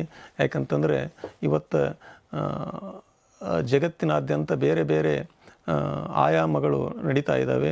ಇದರಲ್ಲಿ ಜಾಗತೀಕರಣ ಆಗಿರ್ಬೋದು, ಉದಾರೀಕರಣ ಆಗಿರ್ಬೋದು, ಅಥವಾ ಬೇರೆ ಬೇರೆ ಒಂದು ವಿಚಾರದಲ್ಲಿ ಅದರ ಜೊತೆಗೇ ನಾವು ತಂತ್ರಜ್ಞಾನ ಮತ್ತು ವಿಜ್ಞಾನದ ಜೊತೆಗೆ ಕಲೆಯೂ ಕೂಡ ಅದನ್ನು ತನ್ನದೇ ಆದಂತಹ ಒಂದು ರೂಪವನ್ನು ಅದರ ಜೊತೆಗೆ ಮೈಗೂಡಿಸಿಕೊಂಡು ಈ ಸಮಕಾಲೀನ ಚಿತ್ರಕಲೆಯನ್ನು ನಾವು ಬೆಳವಣಿಗೆ ಆಗುವುದನ್ನು ನಾವು ನೋಡ್ತಾ ಇದ್ದೀವಿ. ಇಂತಹ ಒಂದು ಸಂದರ್ಭದಲ್ಲಿ ಅವಕಾಶ ಮಾಡಿಕೊಟ್ಟಂತಹ ಕರ್ನಾಟಕ ಲಲಿತಕಲಾ ಅಕಾಡೆಮಿ ಬೆಂಗಳೂರು ಹಾಗೂ ಕರ್ನಾಟಕ ರಾಜ್ಯ ಅಕ್ಕ ಮಹಾದೇವಿ ವಿಶ್ವವಿದ್ಯಾಲಯದ ಎಲ್ಲ ವಿದ್ವಾಂಸರಿಗೂ ನನ್ನ ವಂದನೆಗಳನ್ನು ಸಲ್ಲಿಸ್ತಾ ಈ ಒಂದು ವಿಚಾರಕ್ಕೆ ನಾನು ವಿರಾಮವನ್ನು ಕೊಡ್ತಾ ಇದ್ದೀನಿ. ನಮಸ್ಕಾರ. ನಮಸ್ಕಾರ. ಕರ್ನಾಟಕ ಲಲಿತಕಲಾ ಅಕಾಡೆಮಿ ಬೆಂಗಳೂರು ಮತ್ತು ಕರ್ನಾಟಕ ರಾಜ್ಯ ಅಕ್ಕ ಮಹಾದೇವಿ ಮಹಿಳಾ ವಿಶ್ವವಿದ್ಯಾನಿಲಯ ವಿಜಯಪುರದ ಪ್ರದರ್ಶಕ ಕಲೆಗಳ ಕೇಂದ್ರದ ಸಹಯೋಗದಲ್ಲಿ ನಡೆದಿರುವ ಈ ವಿಚಾರ ಸಂಕಿರಣದಲ್ಲಿ, ಆನ್ಲೈನ್ ವಿಚಾರ ಸಂಕಿರಣದಲ್ಲಿ ಮೊದಲ ಗೋಷ್ಠಿಯ ಸಂಪನ್ಮೂಲ ವ್ಯಕ್ತಿಗಳಾಗಿ ತಜ್ಞರು ಮತ್ತು ಈ ಕ್ಷೇತ್ರದಲ್ಲಿ ಅಪಾರ ಹೆಸರು ಮಾಡಿದಂಥ ಡಾಕ್ಟರ್ NM ಅಂಗಡಿ ಸರ್ ಅವರು ಸಮಕಾಲೀನ ಚಿತ್ರಕಲೆ ಮಾಹಿತಿಯನ್ನು ನೀಡಿದ್ದಾರೆ. ಈ ಕಾರ್ಯಕ್ರಮದ ಸಂವಾದದಲ್ಲಿ ನಾನು ಡಾಕ್ಟರ್ ವಿಷ್ಣು ಎಂ ಶಿಂದೆ, ಸಹ ಪ್ರಾಧ್ಯಾಪಕ ಮಹಿಳಾ ವಿಶ್ವವಿದ್ಯಾಲಯ, ಮತ್ತು ನನ್ನ ಜೊತೆ ಶ್ರೀಮತಿ ಗಿರಿಜಾ ಬಿರಾದಾರ್, ವಿಜಯಪುರದ ಸಿದ್ದೇಶ್ವರ ಕಲಾಮಂದಿರದ ಉಪನ್ಯಾಸಕರು ಭಾಗವಹಿಸಿದ್ದೇವೆ. ಈ ಸಂವಾದ ಕಾರ್ಯಕ್ರಮದ ಮೊದಲ ಪ್ರಶ್ನೆಯನ್ನು ನನ್ನ ಸಹವರ್ತಿಗಳಾದಂಥ ಮೇಡಮ್ ಅವರು ಸರ್ಗೆ ಕೇಳ್ತಾ ಇದ್ದಾರೆ. ನಮಸ್ಕಾರ. ನಾನು ಶ್ರೀಮತಿ ಗಿರಿಜಾ ಬಿರಾದಾರ್, ಶ್ರೀ ಸಿದ್ದೇಶ್ವರ ಕಲಾಮಂದಿರದಲ್ಲಿ ಉಪನ್ಯಾಸಕಿಯಾಗಿ ಕಾರ್ಯನಿರ್ವಹಿಸುತ್ತಿದ್ದೇನೆ. ಇಲ್ಲಿ ಸಂವಾದದಲ್ಲಿ ಭಾಗವಹಿಸಲು ನನಗೆ ಅವಕಾಶ ಕೊಟ್ಟಿದ್ದಕ್ಕೆ ತುಂಬ ಧನ್ಯವಾದಗಳು. ನನ್ನ ಮೊದಲನೇ ಪ್ರಶ್ನೆ, ಆಧುನಿಕ ಕಲೆ ರಾಜ್ಯದ ಯಾವ ಭಾಗದಲ್ಲಿ ಹೆಚ್ಚು ಬೆಳವಣಿಗೆಯನ್ನು ಕಾಣುತ್ತಿದೆ? ಕರ್ನಾಟಕದಲ್ಲಿ ಆಧುನಿಕ ಕಲೆ, ಮೊದಲು ನಮಗೆ ಆಧುನಿಕ ಅನ್ನೋ ಒಂದು ಶಬ್ದ ನಾವು ಅರ್ಥ ಮಾಡ್ಕೋಬೇಕಾಗುತ್ತೆ. ನಮ್ಮ ಕಲೆಯ ಒಂದು ವಲಯದಲ್ಲಿ ಅಥವಾ ಕಲಾಕ್ಷೇತ್ರದಲ್ಲಿ ನೋಡೋದಾದರೆ ಪಾರಂಪರಿಕ ಒಂದು ನೆಲೆಯನ್ನು, ಪಾರಂಪರಿಕ ಒಂದು ಕ್ರಮವನ್ನು, ಅದನ್ನು ಹೊಸ ರೂಪದಲ್ಲಿ ತರುವಂಥ ವಿಧಾನವನ್ನು ನಾವು ಆಧುನಿಕ ಅಂತ ಕರಿಬೋದು. ಅದು ನಿರ್ದಿಷ್ಟವಾಗಿ ಇದೇ ವಿಷಯ ಅಂತ ನಾವು ಹೇಳಲಿಕ್ಕಾಗಲ್ಲ. ಅಂದರೆ ನಮ್ಮ ಪರಂಪರಾಗತವಾದಂತಹ ಒಂದು ಕಲೆ ಆಗಿರ್ಬೋದು, ಅಥವಾ ಪರಂಪರೆಯಾಗಿರ್ತಕ್ಕಂಥ ಒಂದು ಕಲಾ ವಿಷಯ ಆಗಿರ್ಬೋದು, ಅದನ್ನೊಂದು ಹೊಸತನದ ರೂಪದ ಮೂಲಕ, ರೂಪವನ್ನು ಕೊಡುವುದರ ಮೂಲಕ ಒಂದು ಕಲೆ ರಚನೆಯನ್ನು ನೋಡುವುದನ್ನು ನಾವಿಲ್ಲಿ ಆಧುನಿಕ ಅಂತ ಕರಿತೀವಿ. ನಾವು ಈ ಒಂದು ಹಿನ್ನೆಲೆಯೊಳಗೆ ನಾವು ಸಮಗ್ರ ಭಾರತದ ದೃಷ್ಟಿಯಲ್ಲಿಟ್ಕೊಂಡ್ರೆ, ಭಾರತ ಸ್ವಾತಂತ್ರ್ಯ ಆದ ನಂತರ ಬ್ರಿಟಿಷರ ಆಡಳಿತದಿಂದ ನಾವು ಹೊರಗೆ ಬಂದೀವಿ. ಬ್ರಿಟಿಷರು ಇರುವ ಸಂದರ್ಭದಲ್ಲಿ ಅಥವಾ ಅವ್ರಕ್ಕಿಂತ ಮುಂಚೆ ನಮ್ಮಲ್ಲಿ ಒಂದು ದೇಸಿ ಕಲಾ ಸಂಸ್ಕೃತಿ ಅಥವಾ ದೇಸಿ ಸಂಸ್ಕೃತಿ ಇಲ್ಲಿ ಪರಂಪರಾಗತವಾಗಿ ಬಂದಿರ್ತದೆ. ಅಂದರೆ ನಮ್ಮ ಮುತ್ತಾತ ಮಾಡ್ತಕ್ಕಂತಹ ಒಂದು ಕಲಾ ಪದ್ಧತಿಯನ್ನು ನಮ್ಮ ಮುಂದಿನ ಪೂರ್ವಜರು ಅದನ್ನು ಮಾಡ್ಕೊತ ಬಂದರು, ಬೆಳೆಸ್ಕೊತ ಬಂದರು. ಈ ಭಾರತಕ್ಕೆ ಈ ಪಾಶ್ಚಿಮಾತ್ಯರು ಬಂದ ನಂತರ, ಅದರಲ್ಲೂ ವಿಶೇಷವಾಗಿ ಬ್ರಿಟಿಷರು ಬಂದ ನಂತರ ತಮ್ಮದೇ ಆದಂತಹ ಒಂದು ಶಿಕ್ಷಣ ನೀತಿಯನ್ನು ಅವರು ನಮ್ಮ ದೇಶದ ಮೇಲೆ ಹೇರಿದರು. ಇಲ್ಲಿ ಬೇರೆ ಬೇರೆ ಕೇಂದ್ರಗಳನ್ನು ನಿರ್ಮಾಣ ಮಾಡಿದರು. ಇಲ್ಲಿ ನಮ್ಮ ದೇಸಿ ಸಂಸ್ಕೃತಿಯನ್ನು ಅವರು ಬದಿಗಿಟ್ಟು ತಮ್ಮದೇ ಆದಂತಹ ಒಂದು ಸಂಸ್ಕೃತಿಯನ್ನು, ಕಲಾ ಸಂಸ್ಕೃತಿಯನ್ನಾಗಿರ್ಬೋದು, ಶಿಕ್ಷಣ ನೀತಿಯನ್ನಾಗಿರ್ಬೋದು, ಅಥವಾ ಯಾವುದೇ ಒಂದು ನೀತಿಯನ್ನು ಅವರು ಒತ್ತಡ ಪೂರ್ವಕವಾಗಿ ಹೇರಿದರು. ಅಂದರೆ ನಮ್ಮ ಸಂಪ್ರದಾಯವನ್ನು ನಾವು ಮುರಿದು ಅವರ ಒಂದು ವಿಧಾನವನ್ನು, ಪದ್ಧತಿಯನ್ನು ನಮ್ಮ ಸಂಸ್ಕೃತಿಯೊಳಗೆ ಬೆರೆಸ್ಕೊಂಡು ಹೊಸ ರೂಪವನ್ನು ಕೊಟ್ಟಿದ್ದಕ್ಕೆ ನಾವು ಆಧುನಿಕ ಅಂತೇಳಿ ನಾವು ಕರಿಬೋದು. ಇದು ಒಂದು ಭಾಗದಿಂದ ನೋಡುವಂಥದ್ದಲ್ರಿ, ಇಡೀ ಇದು ಸಮಗ್ರ ಭಾರತ ಆಗಿರ್ಬೋದು. ಕರ್ನಾಟಕ ಏಕೀಕರಣಗೊಂಡ ನಂತರ, ಸ್ವತಂತ್ರ ಕರ್ನಾಟಕ ಆದ ನಂತರ ಈ ಒಂದು ಕಲಾ ಪರಂಪರೆಯನ್ನು ಬೆಳೆದು ಬಂದಿದ್ದನ್ನು ನಾವು ಗ್ರಹಿಸ್ಬೋದು. ಇದಕ್ಕೆ ಸಾಕ್ಷಿಯಾಗಿ ಅನೇಕ ಕಲಾ ಸಂಸ್ಥೆಗಳಾಗಿರ್ಬೋದು ಅಥವಾ ಕಲೆಯ ಕಲಾವಿದರಾಗಿರ್ಬೋದು, ಇವ್ರನ್ನ ನಾವು ಗುರುತಿಸಲಿಕ್ಕೆ ಸಾಧ್ಯತೆ ಇದೆ. ಸರ್, ಈಗ ಈ ಚಿತ್ರಕಲೆಯ ಇತಿಹಾಸವನ್ನು ನೋಡಿದಾಗ ಈ ಅತಿ ಹೆಚ್ಚು ಚಿತ್ರಕಲೆಯಲ್ಲಿ ಬಳಸಿದಂಥ ವಿಷಯ ವಸ್ತುಗಳು ಈ ಚರಿತ್ರೆಯನ್ನು ನೋಡಿದಾಗ ನಿಮ್ಮ ಪ್ರಕಾರ ಚಿತ್ರಕಲೆಯಲ್ಲಿ ಯಾವ್ಯಾವ ವಿಷಯ ವಸ್ತುಗಳನ್ನು ಹೆಚ್ಚಾಗಿ ಬಳಸಲಾಗಿದೆ? ಬಹಳ ಉತ್ತಮವಾದಂತಹ ಒಂದು ಪ್ರಶ್ನೆ ಸರ್. ಇವತ್ತು ಒಬ್ಬ ಸಾಹಿತಿ ಒಂದು ಏನಾದರೂ ಬರವಣಿಗೆ ಮಾಡಬೇಕಾದ್ರೆ ಅವಿಗೆ ವಸ್ತು ವಿಷಯ ಬೇಕಾಗ್ತೈತಿ. ಅದೇ ರೀತಿ ಕಲಾವಿದನಿಗೂ ಒಂದು ವಸ್ತು ವಿಷಯ ಬೇಕಾಗ್ತೈತಿ. ಒಂದು ಸಾಹಿತ್ಯದ ರೂಪವನ್ನು ದೃಶ್ಯ ರೂಪದಕ್ಕೆ ಅಳವಡಿಸ್ಕೋಬೇಕಾಗ್ತೈತಿ. ಇವತ್ತು ರಾಮನ ಒಂದು ಪರಿಕಲ್ಪನೆಯನ್ನು ಒಬ್ಬ ಸಾಹಿತಿ ತನ್ನ ಕಾವ್ಯದ ಮೂಲಕ ಆಗಿರ್ಬೋದು, ಗದ್ಯ ರೂಪದೊಳಗೆ ಅದನ್ನು ಹೇಗೆ ಕಟ್ಟಿಕೊಡ್ತಾನೆ, ಒಂದು ವಸ್ತು ವಿಷಯವನ್ನು ಹೇಗೆ ಕಟ್ಟಿಕೊಡ್ತಾನೆ, ಆ ರೂಪವನ್ನು, ಆ ಶಾಬ್ದಿಕ ರೂಪವನ್ನು ದೃಶ್ಯ ರೂಪ ಅಂದರೆ ವರ್ಣ ಚಿತ್ರ ಆಗಿರ್ಬೋದು, ರೇಖೆ ಆಗಿರ್ಬೋದು, ಅದನ್ನು ಒಂದು ದೃಶ್ಯ ಮಾಧ್ಯಮಕ್ಕೆ ಅದನ್ನು ಅಳವಡಿಸ್ಕೊಳ್ಳೋದೇನೇ ಇದೆಯಲ್ಲ, ಅದು ವಸ್ತು ವಿಷಯ ಅಂತ ನಾವು ಹೇಳ್ಬೋದು. ಇವತ್ತು ರಾಮನನ್ನು ನಾವು ನೋಡಿಲ್ಲ, ಇವತ್ತು ಲಕ್ಷ್ಮಣನನ್ನು ನೋಡಿಲ್ಲ. ಪುರಾಣ ವಸ್ತುದಲ್ಲಿ ಏನೇನು ಆಗ್ತಾವ ಘಟನೆಗಳು, ಆ ಘಟನೆಗಳನ್ನು ನಾವು ಅದನ್ನು ಸಾಹಿತ್ಯದ ಮೂಲಕ ಒಂದು ಬಳಸ್ಕೊಂಡು ಆ ಮೂಲಕ ನಾವು ದೃಶ್ಯ ರೂಪವನ್ನು ಅಳವಡಿಸ್ಕೋಬೇಕಾಗ್ತದೆ. ಇಲ್ಲಿಯೂ ಕೂಡ ನೀವು ಹೇಳಿದ ಹಾಗೆ ವಿಷಯ ವಸ್ತುಗಳು ಯಾವ್ಯಾವ ವಸ್ತುಗಳು ಹೆಚ್ಚಾಗಿ ಬಳಕೆ ಆಗಿದೆ, ಹೆಚ್ಚು ಬಳಕೆ ಆಗಿರೋದು ಅಂತಂದರೆ, ಇವತ್ತು ನಮ್ಮ ಪಾರಂಪರಿಕ ಸಂಸ್ಕೃತಿ ಬಿಟ್ಟು ಇವತ್ತು ಯಾವ ಕಲಾಕೃತಿನೂ ನಿರ್ಮಾಣ ಆಗೋದಿಲ್ಲ.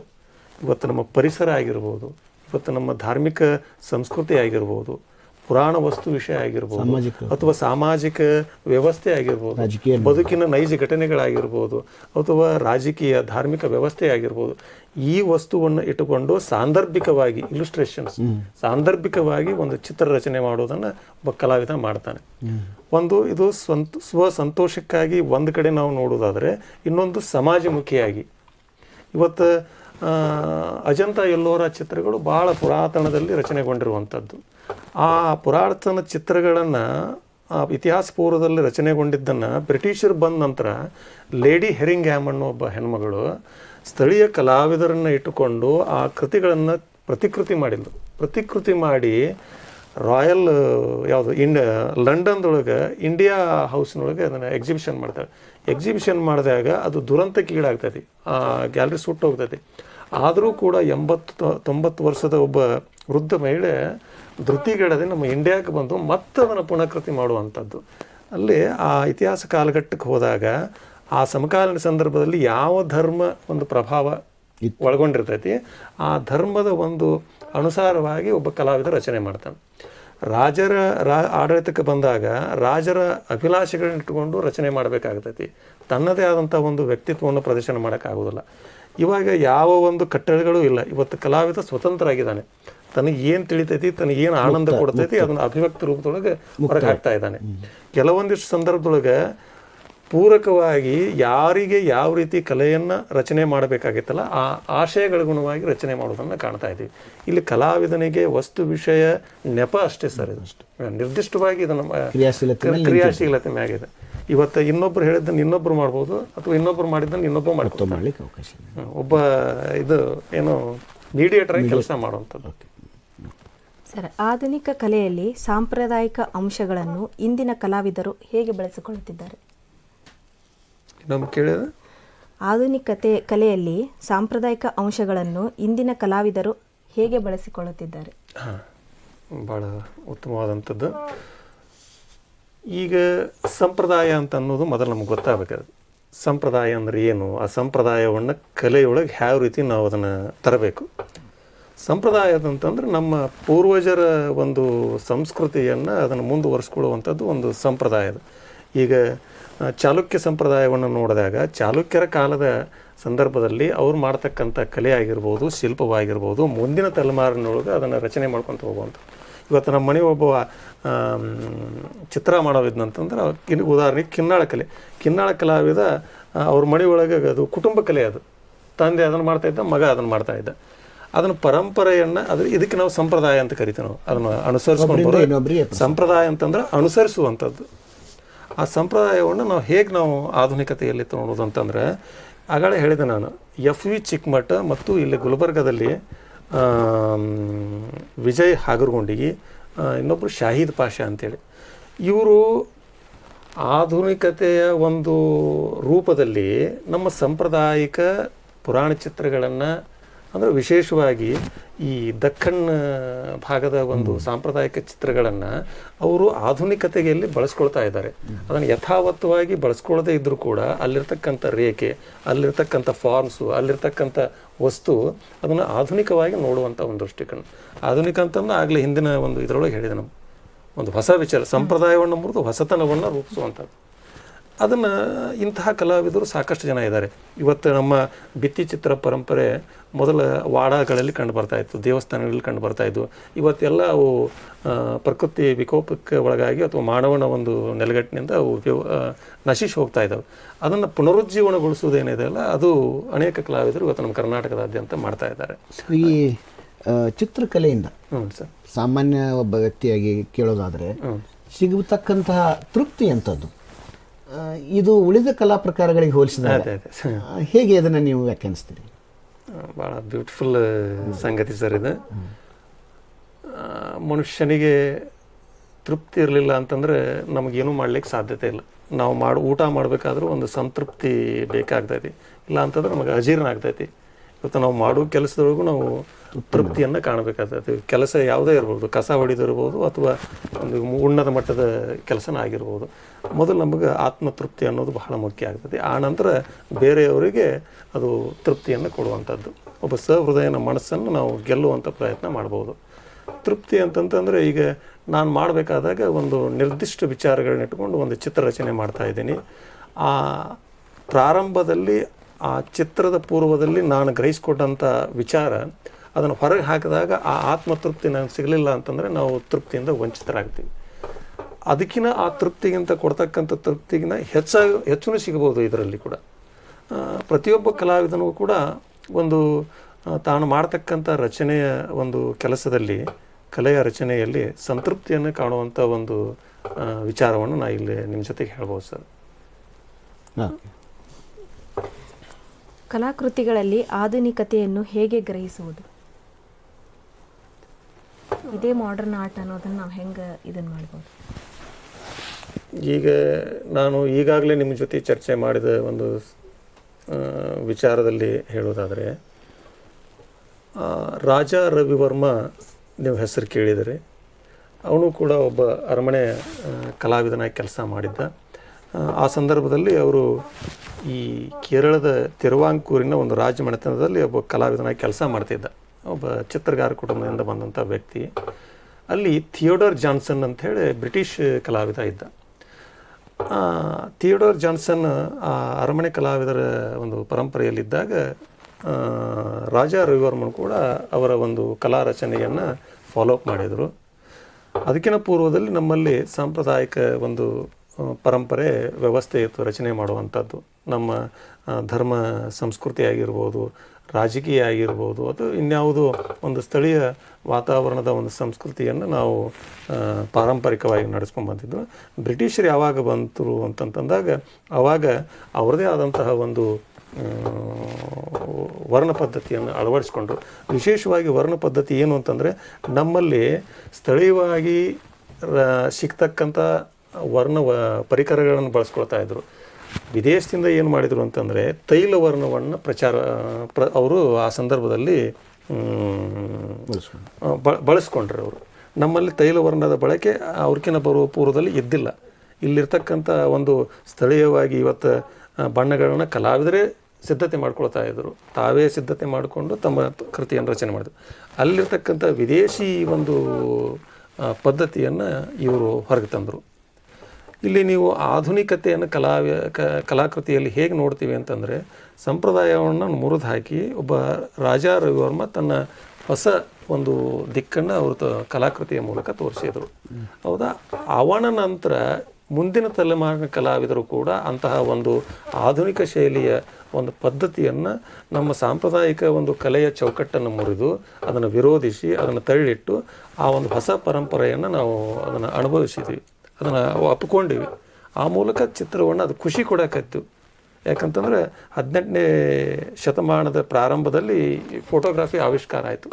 ಫೋಟೋಗ್ರಫಿ ಆವಿಷ್ಕಾರ ಆದಾಗ ಅಲ್ಲಿ ಒಂದು ಅಂತಾರಾಷ್ಟ್ರೀಯ ಮಟ್ಟದೊಳಗೆ ಒಂದು ಕ್ರಾಂತಿಕಾರಕ ಬೆಳವಣಿಗೆಗಳದು.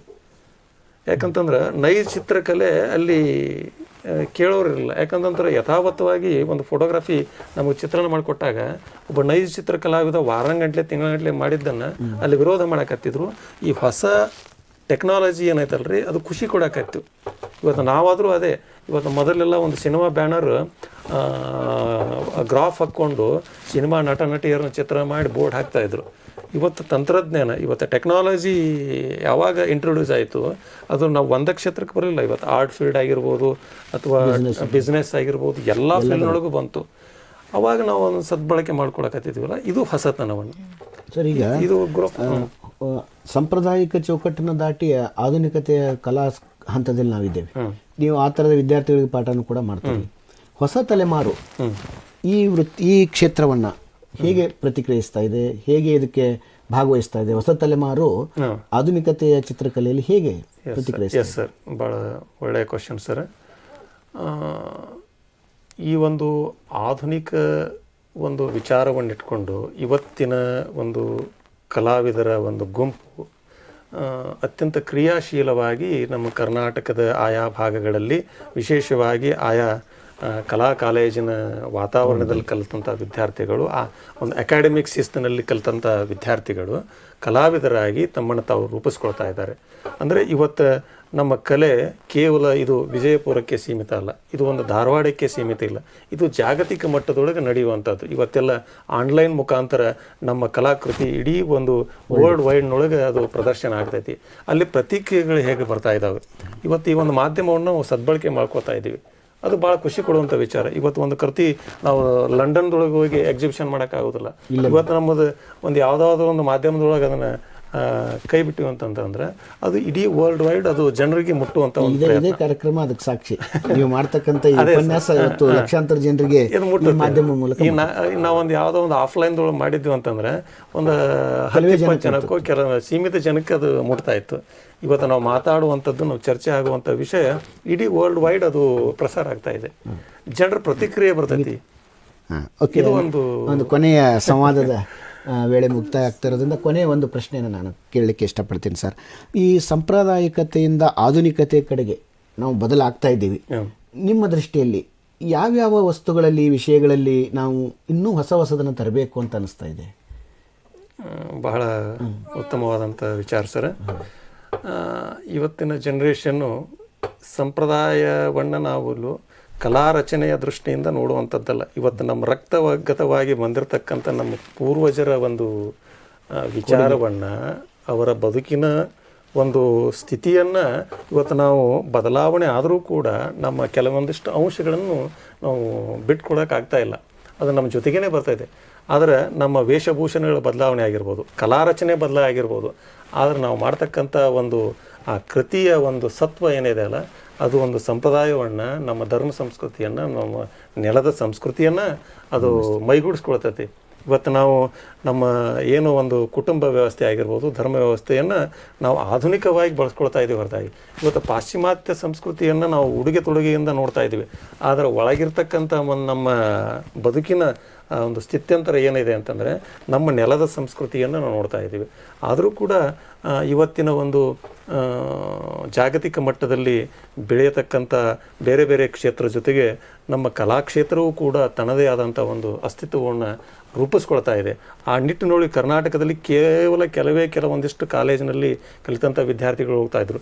ಇವತ್ತು ಯಾವ ಒಂದು ಸೀಮೆ, ಯಾವ ಒಂದು ನಗರ, ಯಾವ ಒಂದು ಭಾಗ ಅನ್ನೋದೇ ಇವತ್ತು ಇಡೀ ಒಂದು ರಾಷ್ಟ್ರ ಮಟ್ಟದಲ್ಲಿ ಅಥವಾ ಅಂತಾರಾಷ್ಟ್ರೀಯ ಮಟ್ಟದೊಳಗೆ ಇವತ್ತು ನಮ್ಮ ಕರ್ನಾಟಕದ ಕಲಾವಿದರು ಕೆಲಸ ಮಾಡೋದನ್ನು ನಮ್ಗೆ ಭಾಳ ಖುಷಿ ಕೊಡ್ತಾ ಇದೆ. ಆ ನಿಟ್ಟಿನೊಳಗೆ ಅವರು ಕೂಡ ಪ್ರಯತ್ನ ಮಾಡ್ತಾ ಇದ್ದಾರೆ. ಆತ್ಮೀಯರೇ, ಇಲ್ಲಿಯವರೆಗೆ ಡಾಕ್ಟರ್ ಎನ್ ಎಂ ಅಂಗಡಿ ಸರ್ ಅವರು ಒಂದು ಸಾರ್ಥಕ ಉಪನ್ಯಾಸವನ್ನು ನೀಡಿದರು ಮತ್ತು ನಮ್ಮ ಸಂವಾದದಲ್ಲಿ ನಾನು ಮತ್ತು ನಮ್ಮ ಸಹವರ್ತಿಗಳಾದ ಶ್ರೀಮತಿ ಗಿರಿಜಾ ಬಿರಾದಾರ್ ಮೇಡಮ್ ಅವರು ಕೇಳಿದ ಪ್ರಶ್ನೆಗಳಿಗೆ ಸಂತೃಪ್ತಿಯ ಉತ್ತರವನ್ನು ನೀಡಿದ್ದಾರೆ. ಇಲ್ಲಿಗೆ ಮೊದಲ ಗೋಷ್ಠಿ ನಮ್ಮದು ಮುಕ್ತಾಯವಾಗುತ್ತೆ. ನಮಸ್ಕಾರ. ನಮಸ್ಕಾರ.